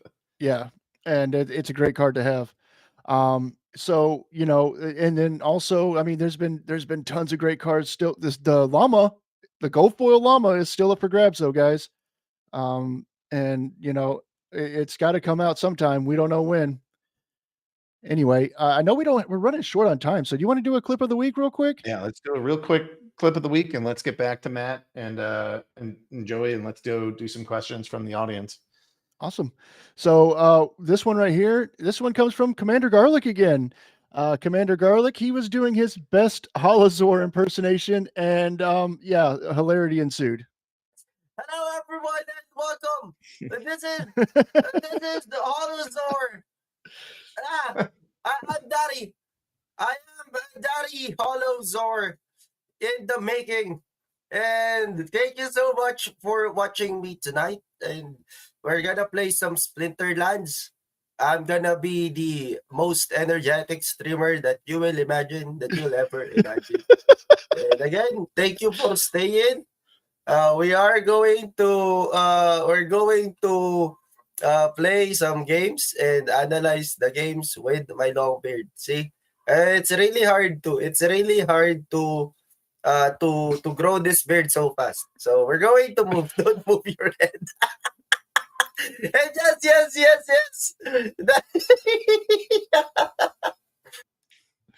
He's very charming. It's so funny. That is probably our most energetic streamer trying to impersonate one of the most laid back streamers. And even when he's trying to be laid back, he's still very energetic. It's funny. So yeah. All right. It's like a little Disney combo of streamers over there. Hilarious. All right. Well, let's get back to the questions. So thanks for having me on, Ag. Thanks for the community for 1 year of amazing times over at Splinterlands TV, and keep tuning in. Tons of fun happening over there. Fine work, Ron. Thanks so much. All right. So we got these pre-sorted town hall questions, and we're going to try to laser blast through them. We got 20 minutes and like 3 pages. So if a person clears a land plot, as Aggie mentioned, as part of the gameplay for land, then the land goes onto the market. It is sold and cleared land, or would the new player need to clear it again? Matt already answered that no, it's cleared and you wouldn't have to clear it again. When will the land site be mobile friendly? At this moment, I'm doing everything via Android and cannot even properly scroll below the map unless I turn the screen to landscape, not even talking about any buttons or map zoom functionality. Thoughts on mobile, Matt? You're muted, sir. Sorry. Sounds like I don't know. I don't have a date, but that's not our biggest priority right now. Our biggest priority is get this stuff out, get people staking cards and DEC, and we'll work on mobile friendly later. Is are we going to have to rewrite a lot of code, or is it already sort of written in a way that hopefully it can be? Do we have to rewrite it to be mobile friendly, or do we just need to get to the point where we can like kind of attend to it? My understanding is no, because that's part of the tech modernization, and land is all under that framework. But still, it is work, so it will need to be prioritized. When do you see land delegation coming in? Because people might have bought in pools, or for whatever reason they want to be able to delegate the land. Yeah, that's a good question. We'll see if that's something we can get in for 1.5, or at least have some way to have like shared ownership. But I'm not sure right now. When are we going to be able to rename regions and tracks? Yeah, I don't know if we talked about renaming tracts. Definitely regions. And I don't know. I mean, probably not a phase 1.5 thing. Also, Originally, it was implied that there would be voting systems in place. Will there be any sort of governance voting within a tract region and possibly a territory?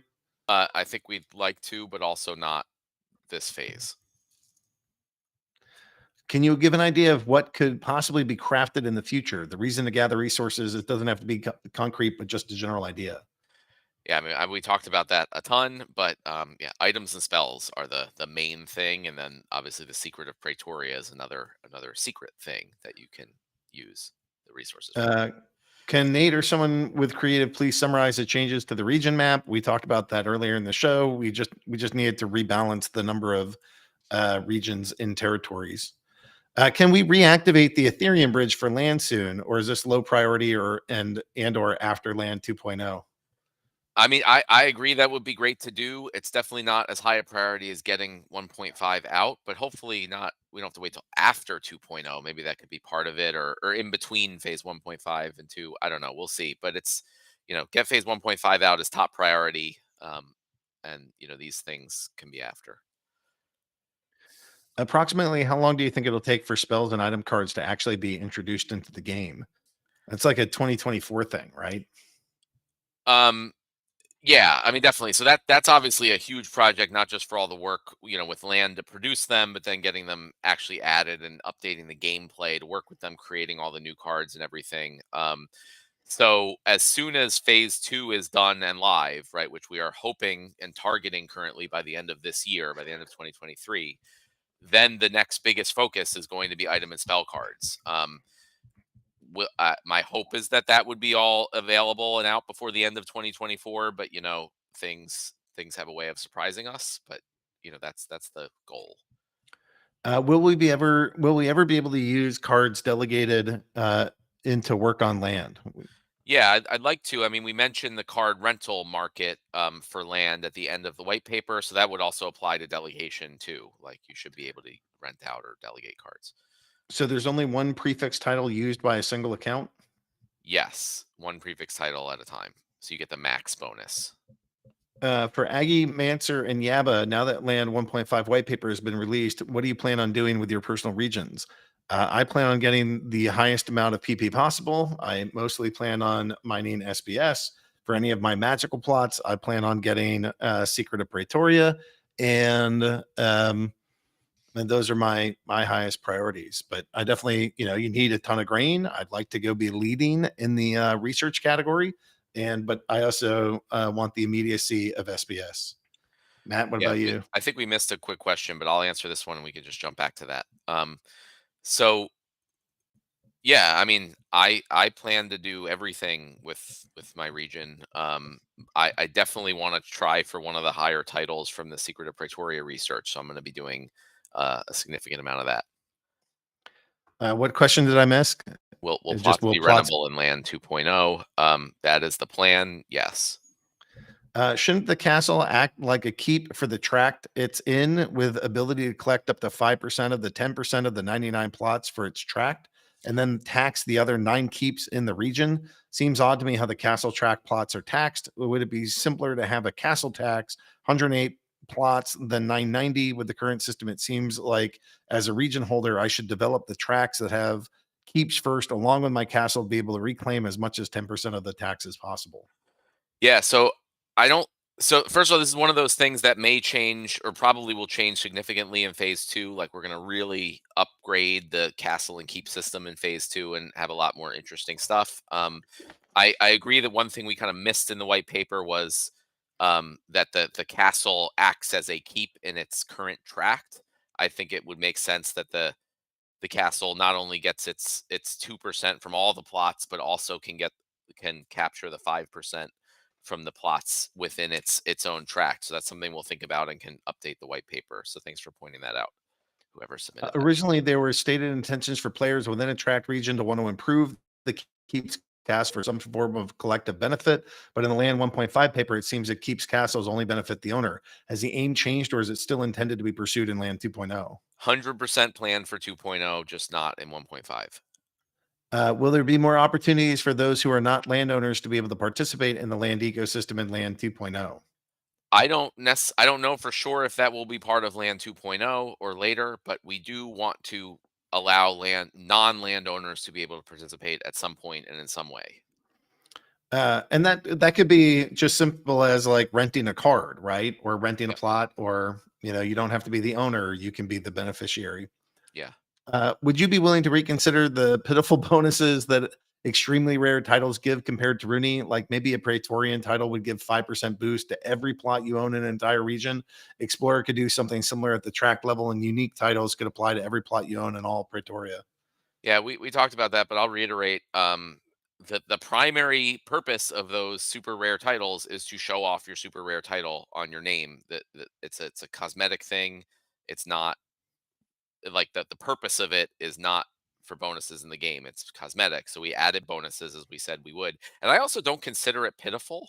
Um because if you have, obviously you're going to put those titles on specific plots. So if you have a legendary, magical resource plot that's researching the secret of Praetoria or occupied mining SPS or something, like, and you have, a bunch of the alpha, legendaries or gold foils on that plot or whatever, like getting a 50% boost to that can be pretty huge. And the more opportunities to get boosts, which titles give, a unique one, it can be pretty significant. So I don't consider it pitiful. It's not like amazing, but I don't think we ever indicated that they would be amazing, as their value is cosmetic.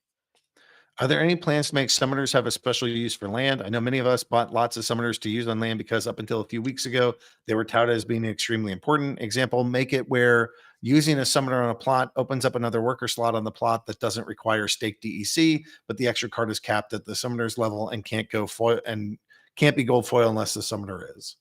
So yeah, we also talked about that earlier, but I want to say I don't believe we ever touted them as being extremely important for land. We discussed some potential ideas of how they may be used for land. And I think everyone needs to be like very clear about the difference between us discussing ideas versus publishing something. And I, as mentioned earlier, don't see a reason or benefit to give summoners additional value on land when they clearly already have additional value and utility in the game. And I also don't want to like have them limit in any way the other cards that people can use on land. How are gladiator cards handled with the land? Are they able to be used and just have a base multiplier of 1x similar to Chaos Legion? Or are they 2x similar to Untamed since they have the Untamed burn rate? Definitely can be used and will have base multiplier, like say it won't have any bonuses again because they still, and for the near future, for the foreseeable future, have significant utility in the game. There seems to be confusion on how castles and keeps are determined. It has been mentioned that they might already be predetermined. I thought all of the surveying was RNG based. Will there be an article coming out before the surveying goes live that explains how it all work? I believe that we need to predetermine where the castles and keeps are, which doesn't change the RNG or anything, because they have set numbers. So if it can't be RNG based, because then it could be you could have two keeps, in a tract, or two castles in a region, or anything like that. And we don't want also to have it be a situation where uh, people are trying to like guess with the RNG, or like they don't want to claim at certain times or whatever. So we're predetermining, I believe, where the castles and keeps are within regions. But as far as players are concerned, that shouldn't matter. It shouldn't change anything about their claiming or their chances of getting one. Does SPS mining only happen on occupied plots? And can everyone stake monsters on occupied plots even if they don't own them?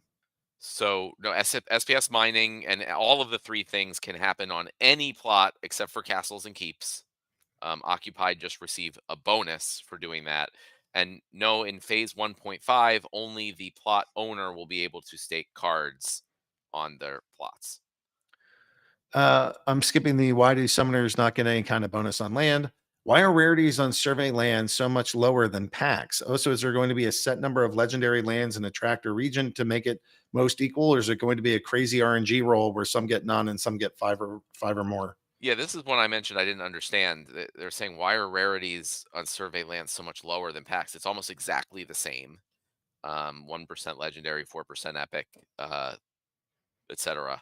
Um, and there will be minimum guarantees, like we talked about. If you survey 100 plots at a time, exactly 100, that'll be the max. Then you'll have minimum guarantees of the legendaries and different rarities. With the coming land 1.5 update, all title owners will get bonuses. Can skin owners expect any bonuses in the future as well? Maybe, but again, the whole point of skins was to be cosmetic, and we are going to have things that are cosmetic in the game and just purely cosmetic. And it can't just be that every single thing always has bonuses, somewhere, somehow, like economic bonuses. So I'm always open to the idea if it makes sense, but there are going to be things, and skins are one of them, where it looks cool. That's why you get them. And if you don't care about that, then don't get those things. Can you give a calculation example of PP considering terrain bonus? It is not clear to me if this is added to the other bonuses or first calculated over the base PP and only after adding terrain bonus. Calculate the other bonuses multiplying base PP times terrain bonus. Yeah, I mean, we mentioned in the terrain bonuses that it is a multiplier to the base production. It's not done like a boost. So if you have a card that produces 1,000 production points per hour and it gets a 10% terrain bonus, then it would have a base production of 1,100 production points per hour. Maybe we can add another calculation example in the white paper just to make sure that's clear. Okay. With the increased utility of Runian lands, I see no reason to combine them.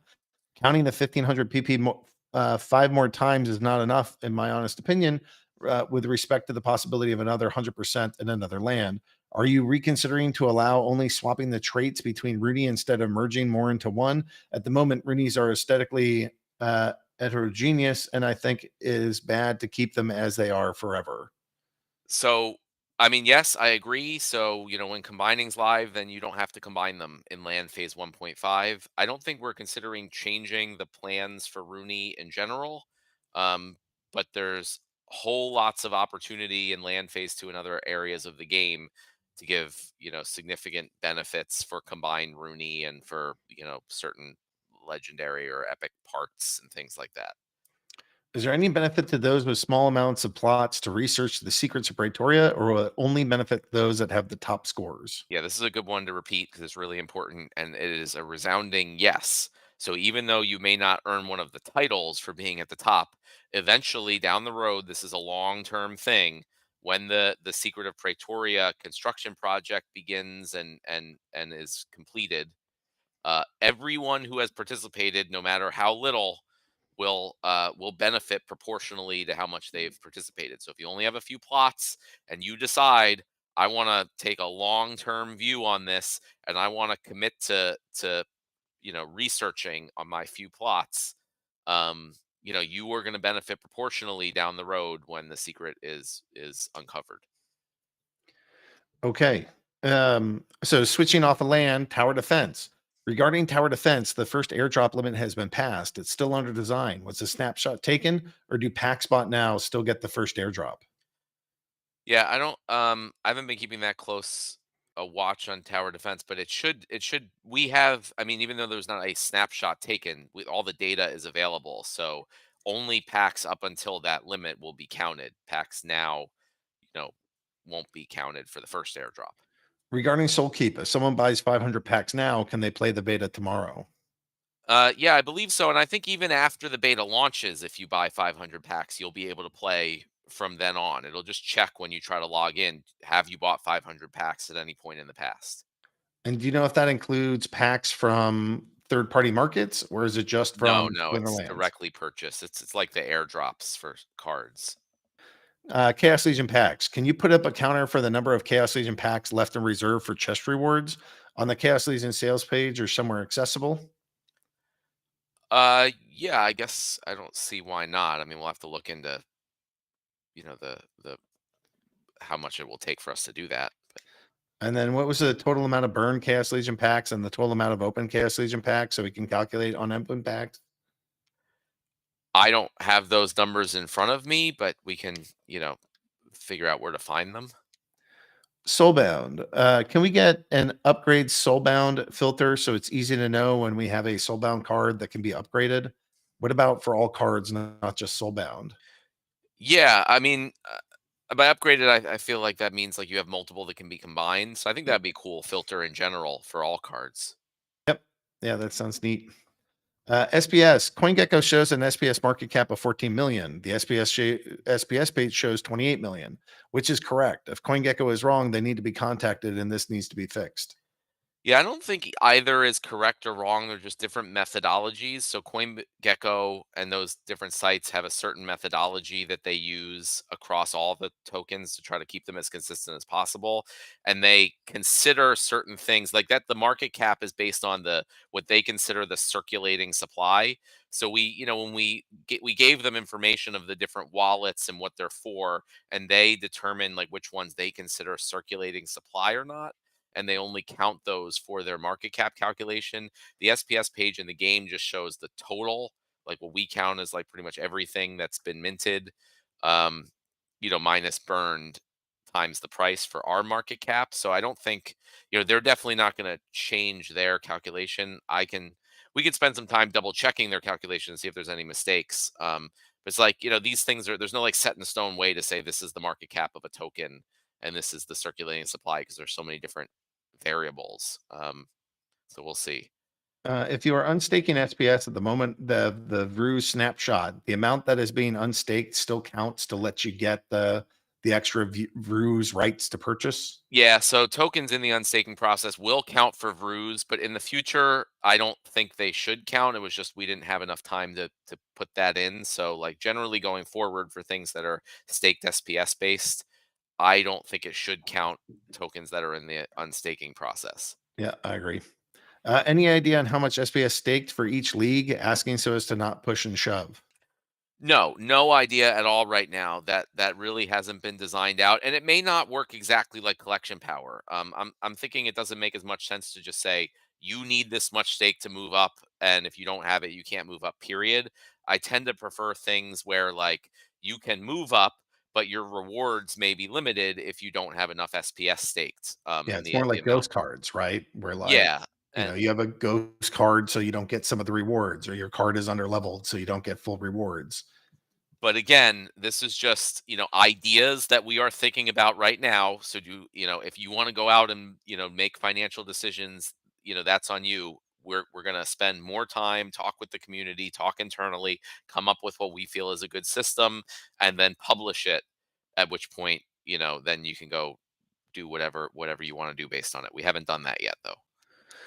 Are the season rentals that are wrongly expiring 3 to 4 days before the season's end going to be fixed, or is there any workaround for it? If one tries to renew them, it is asking for the number of days of the next season instead of the 4 missing days of the 4 plus next season, as one would expect after the supposed fix. I wasn't aware of any bug with the season rentals before this question, but if there is, then we'll definitely fix it. All right, that was literally all the questions. We probably have some questions in chat. I haven't looked at chat for a couple minutes here. So let's see. I have more time I can do. Ron, are you able to keep us streaming for a bit? Matt, are you able to stick around, or do you need to go? Yeah, I could do some questions, maybe like 15 minutes or so. All right. And then Breaking Benjamin, are you okay to stick around? Be here all day. All right. So it looks like as soon as I said questions, people started dropping them in. Will Fine. Mavericks or Splinterlands TV streamers get access to Tower Defense Beta? You guys can get access, but you have to purchase 500 packs. Dave McCoy is asking, to head off any salty issues, what team members will be aware of where the castles and keeps are? Yeah, that's a good question. I don't know where they are. I imagine it's just, the couple people that are working on it right now, but we'll look into that and make sure that there's no impropriety there. I mean, that's always the case with anything we do. Sometimes people working internally may have access to information that other people don't. And I mean, if we ever find out that anyone is taking advantage of that non-public information, then we likely not be working here anymore. Extreme Player 63. Question for Matt. If you put a percentage point of how important the Secret of Pretoria is, in your opinion, versus building up land for resources, what would your opinion be? Trying to get a guide on how to decide which way to lean with multiple plots. Can you answer what you are focusing on first? I mean, I can't. It's hard to say like how much compared to other things it will be. I I'm going to be focusing a lot on the Secret of Pretoria project myself. That's not just because the result is super cool. It's also because I think the titles you get for it are super cool.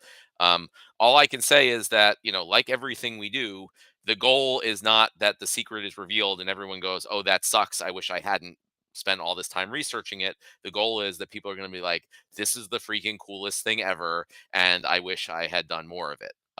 How that's going to relate to all the other stuff in land, the resources and the value of those and items and spells, like we hope those are super cool and that people wanted to create those too. So I don't know how to compare them exactly, but that's what I will say about the secret research. I am going to try to be the top in my territory, and not only to get the title but also to benefit significantly when it is done. Question about SPS staking for ranked. I know you haven't worked out the details yet, but it would be cool for the community to be able to prepare for it. It's a big change. Can you give a ballpark for the amount that will be required per league and approximately when you plan to bring this in? Can we expect something similar in SPS tournament staking requirements? So I really I have no idea about a ballpark. I don't even have a ballpark in my head. When we get to that point, we're gonna sit down and we're gonna work out all the details and we're gonna do our best to give everybody, as much heads up and information that they need and potentially have, time for community feedback and all that stuff. But I literally can't even say right now. Even a ballpark. I mean, we want to make it something that's reasonable, right? We're not going to make it ridiculous, a million SPS to get in to get rewards in Bronze League or anything. Like we're going to look at the amount of SPS that's available, how much different accounts and different leagues have on average, and as far as timing, like we want the validator private net to be out. And that then we'll have SPS delegation, which will open up the ability for like SPS delegation markets. So even if you don't have enough, you can easily get it delegated or purchase it on a market, and things like that. So we have a little time. It's kind of like probably a later in Q2 type thing for that. And as soon as we have information, we'll give it out. And I don't know about tournaments. I mean, that's a separate thing. So that's more up to like Weird Beard and them to figure out. Question: how hard would it be to add always on in-game notifications in the menu bar for when action is needed in brawls and tournaments? Like shown, we're updating ECR, so obviously there are priorities that work in parallel with land. This is really important for competitive players. Yeah, I don't think it would be that hard, and I think it would be very helpful because I could use that for like guild brawls and other things. So that's a good one of those little quality of life changes that maybe we can get in between. Are you planning to offer discounts on larger purchases for the starter packs, or will they always be 10K each, no matter how many we buy? Nope. Yeah. No bulk discount purchases. Get your DECB and those are your discounts. And the starter packages themselves are discounts, right, to whatever it's going to cost in the future for that same thing. Um, but I will mention, one thing we are going to add to the white paper is that there's going to be a time limit. So maybe something like 60 days from when surveying goes live to survey and buy your starter packages. So if you wait and survey your land, 6 months from now, you won't have the option to buy starter packages. That's just a side note that I didn't mention. Is surveying still expected to be coming by the end of the month? Yes, but possibly bleed a little into April. What happens if people don't vote for the SPS distribution plan currently proposed in Land 1.5? Then everything will still continue as normal, except the only two things you'll be able to do are harvest grain and do the secret of Pretoria research. I think that would be a big loss, and I would definitely work with the community very hard to see if there's a way we can get that agreed upon and passed before 1.5 is released. Intrepid Surfer question: can we rent totems and titles for land? Definitely not in phase 1.5, but hopefully in the future, yes. Benjamin and Matt say there is no bonus to a particular region. Does that mean that each region has the same ratios of the various terrains, since there are real differences between the terrains? Meaning Well, mostly just in the like types of, the different types of terrain and the different like magic, legendary, all the different ratios. no, Um, the different regions will definitely have different terrain types. So, like certain regions will be more foresty, have more forest. Certain regions will be more mountainy. I don't personally consider that like a bonus or a penalty. I think they are all good and bad. They have all their pluses and minuses, and they should be all the same. But again, all this information, should be available. You can kind of see on the map what type of terrain the regions have, for the most part. And if you think some are worse than others, then try to get regions that you like better. question: is there any plans to have any interaction between tower defense and land? Possibly, but like down the road. Right now we're focusing on getting land out, and we're focusing on getting tower defense out, and like interactions will be later. Will there be any added bonus to Chaos Legion for land once the next set is live? Possibly, but again, we try not to like plan. We try not to like say stuff for things that are that far out. Like that's multiple years out. Things will be totally, totally different than we could ever anticipate by that time. So we'll cross that bridge when we come to it. With more and more cards being included in our options for selecting a battle lineup, I'm finding it's a lot harder to pick a lineup in the allowed time. I assume the bots can find best lineup in a few seconds, but us humans need a little more time to find an optimal lineup with so many more card options to choose from. Does it make sense to increase the time allowed to select a lineup at some point? 3 minutes would be a huge help. Yeah, I think possibly I'd like to see what, the community generally thinks on increasing the time, but also at a high level, and as we release more cards, I would like to see more of like the new rule sets we added that were like only ranged or only magic, like just more restrictive rule sets, but that restrict to different subsets of the cards. So the whole idea is still the same. You need to have as big a variety of cards as possible, but instead of being able to choose from all of them or most of them each battle, you can choose from different subsets of them each battle. So I'd like to add more rule sets that restrict the cards you can use and make them more common, which would then also will lead into making the multicolor summoners we've talked about even more valuable, because when there's very restrictive rule sets, the multicolor summoners will be really, really good, allowing you to get more cards. Everyone on the team has said that the starter packages will definitely be worth it. What about the totem package for people who own regular totems already? I'm curious as to whether or not you're positive that will be worthwhile since you're limited to one token per plot. Can you add BCX to a card while it is minting or while it is mining without unstaking it?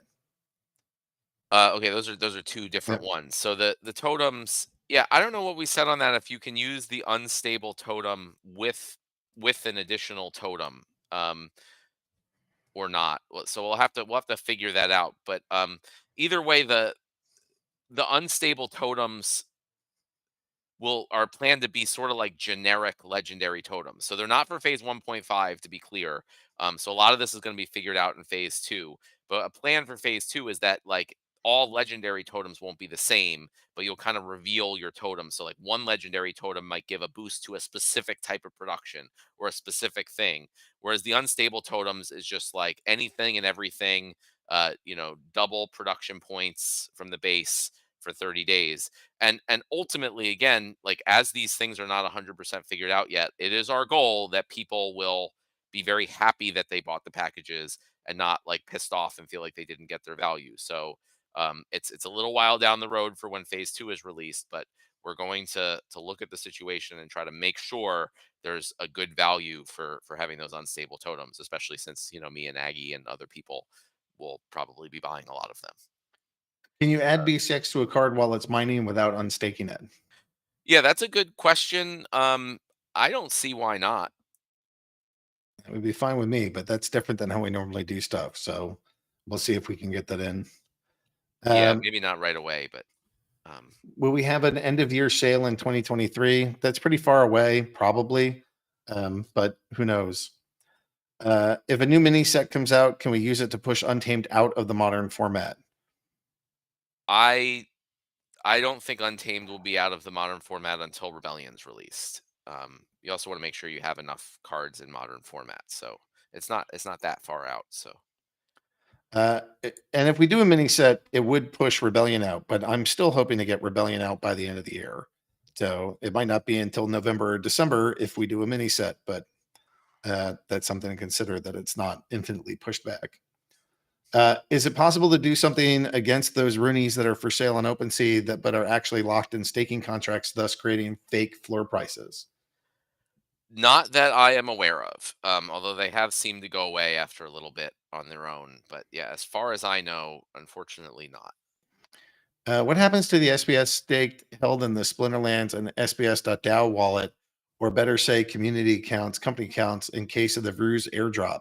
Splinterland company is going to spend the vouchers and give away those Vruz cards. I haven't asked Matt. I thought about putting up like some emergency proposal. Maybe I'll ask the council to do that.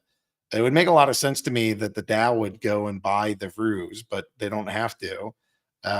Matt, do you have thoughts on Splinterlands buying Vruz for vouchers? I don't know. We can decide if we want to do that and use it for giveaways or something. Yeah, I'd be that's fine what I'd with do. that. We have plenty of vouchers, so it's not like we're selling vouchers. Question: if I'm only staked 800,000 SPS, am I eligible for both 800 regular promo cards, 32 gold foil, or just only one of them? No, it would be 8. Some of the 800 cards would be gold foil. So you don't get extra. Con, as the location of castle and keeps are being predetermined, then having certain numbers is better than others. Could it be done in a way that once Capel Keys is found in the track, then other plots don't have chance to get it? Well, once it's found, they wouldn't have the ability anyways. Yeah, that's no different than if they weren't predetermined. Like once the keep is there in a tract, or the castle is there in a region, there aren't going to be any more. Nachos is saying, question, I read through most of the 1.5 land paper, but didn't notice anything about voucher syncs. Is there any major voucher sync plan for 1.5 or later? Definitely for later. Yes, you're right. There aren't any in 1.5. And there are planned to be for things like future promo card sales, the guild updates and new guild buildings, and other things.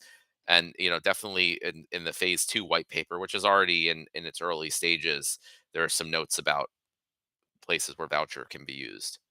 Yeah, and the guild store is likely for Q2, right? That we're going to have some guild store changes. That's not necessarily guild store, but the guild updates that will Sorry, include vouchers. And also, obviously vouchers can be used for DECB, which can then be used primarily for lands. So that's a way that vouchers get utilized there. What happens if a castle or keep is not discovered in a region? How would taxing work? No, they're 100% one keep per tract and one castle per region. So there's no way that can happen. But if they didn't reveal it, like they didn't survey. Yeah, no, then the taxes still happen, right? Everyone still has to pay the taxes. It's just all the taxes would be burned. And the owner of the castle and keep wouldn't be able to capture any of it for themselves. Question: can we purchase Vruz in multiple transactions, or must all cards be purchased in a single transaction? For example, if I have 2K staked SPS, can I buy one card 2 times instead of 2 cards 1 time? Yeah, you can do multiple transactions. Question: is there a date for when the guild ranking will be in line with brawl outcomes and not individual rankings? I don't know. That may be more of like a cryptomancer or weird beard question. Will we be able to see if keeps are surveyed in a current tract? So if I look at a tract and the keep has been surveyed, even if I don't own the tract, will I be able to see the keep or castle in it? I think so. That's, we've been testing out the surveying process, and keeps and castles aren't in it yet, so I haven't seen it. But that's the plan. Is you should be able to see all the surveyed land um, in the whole Praetoria if you want, even if you don't own it. Sec 2020. So now with the new energy system, there will be no cost to playing down all your energy and then delegating your cards to a second account. 2 by 24-hour cooldown and then 50 max energy makes this strategy ideal. Whereas within the old system, at least you could play down your ECR. You would have gotten less rewards. Easy fix, increased delegation time to 48 hours or more. Will the team do this? Yeah, so I agree. We're gonna kind of see how that goes, but I think increasing the cooldown will probably be necessary over the longer term. I want to kind of change how the cooldowns work overall to make this a better system. But yeah, if we see that as a problem, we'll definitely change the cooldown time to address it. Should we cut off questions now? I can do a few more and then go. Oh, did we lose Aggie? Oh, it looks like we lost Aggie. Yeah, I don't have him Okay, on my feed either. we'll cut off questions now then. I don't know. Let me try to refresh you. I hear you, but the thing doesn't. Can you guys hear Aggie? No, they can't. Oh, okay. Oh, I guess you can't. There we go. You're back. All right, we're back. Hey, sorry, I don't know what happened, guys. I just got booted real quick. And it looks like Matt is still not here, so I'll do my best to help. I'm here. All right, let me. Well, I'm just gonna while he's getting that going, I'm gonna answer the last few questions, and then I gotta head out. Marketable is asking, are there any plans to modify land viewing to make it friendly or mobile? Definitely at some point, but not a super high priority right now. For Freedom, if someone buys 500 Soul Keep packs today, will they get to play in the beta tomorrow? Yes, I believe so. And even if they buy them after the beta launches, it's just going to check if they've bought them, at any point when you go to play. And specifically from us, from the company, Yeah, not just from the secondary I believe market. so. That I'll double check to make sure that's right. But that's as far as I know. No, there's no numbers staked yet. No numbers released yet on how many SPS you might need for different levels. We haven't designed that in the system out at all. Is it possible to update the total amount limit of voucher and reduce the emission of voucher? The current voucher is like previous DEC, which emits without restraint. Absolutely, 100%. That would need to be done by an SPS governance proposal, though. So anyone is absolutely open and able to submit a proposal to change anything they want about vouchers, and if the community agrees to it, it will happen. Farpatrod indicated that you will be able to see the keeps and castles in the region map view when they're uncovered. Last question: in 7 days during snapshot, if I have 20k SPS, so in one day I can buy 20 copies of Vruz, like 20 times 7. No, if you have 20k SPS, you can buy 20 Vruz copies total. You just have 7 days to do it. It's not per day. So just 20 total. And one last final question. Will there be an ongoing counter to show how much research you have contributed to the secret of Pretoria? Oh, 100%. Yeah, there'll be leaderboards and counters and everything. Everybody will be able to see all the progress there. Yeah, and Investigator brings up a good point that the snapshot is counting how much SBS you have tomorrow, not in 7 days from tomorrow. Yeah, So staked at the time, around noonish Eastern, when we have downtime tomorrow, it'll count the staked SPS, including that in the unstaking process at that time. All right. So that was an extra 19 minutes, but we got through all the questions in the town hall. Breaking Benjamin, was there anything else you wanted to add about land? I think there was like a little bit of stuff left regarding just the titles that maybe you would want to talk about. Yeah, sure. So we had this voting poll where we're debating between these royalty titles like a king or queen or emperor, empress, and personally, I'm really happy that we went the direction that we did with the Von Ark and the Rune Guard and all those, because this is really going to tie into lore where you people are the battle mages and you're part of this secret organization that's rising up against the Chaos Legion. It's going to be part of the rebellion story. and it's going to be pretty cool. So I'm really excited. I'm looking forward to figuring out who our Von Arcs are going to be and getting to talk to them. And I also want to throw a plug out there for Vruz, our upcoming promo card. Dan and I had a lot of fun writing the lore. Isaria did the music for it. Diana did the voice acting. So when that post comes out, make sure you give it a listen. It's pretty cool. It's pretty funny. I think everybody's going to like it. All right. Glad we could get that in. So everybody, that's our town hall for today. Sorry that I had like a little weird technical trouble and got booted out, but it seems like the show went on anyways. Lots of cool things this week. Hopefully lots of cool things next week. Like you heard, Soul Keep starts tomorrow. The energy system starts tomorrow, and there's one more. I'm spacing. But there's one more big thing tomorrow. There's just like tons of stuff coming. It's the end of the quarter. Everything gets thrown out there, and it's awesome. So thanks everybody. It's a big time. It's a big time for the Splinterlands. Get your SPS, get your DEC, get your DECB, get your max level monsters. Be prepared to fight with summoners. Make sure you have some Rudy for your land, titles, totems. You need it all if you want to compete in the big leagues. So should be awesome.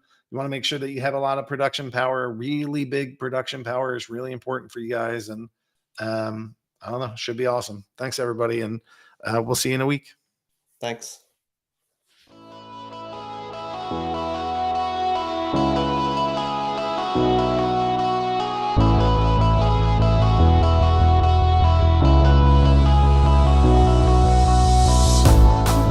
When chaos reigns and hope is lost,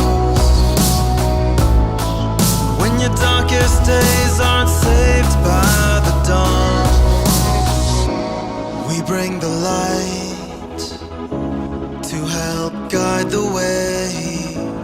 We are with you.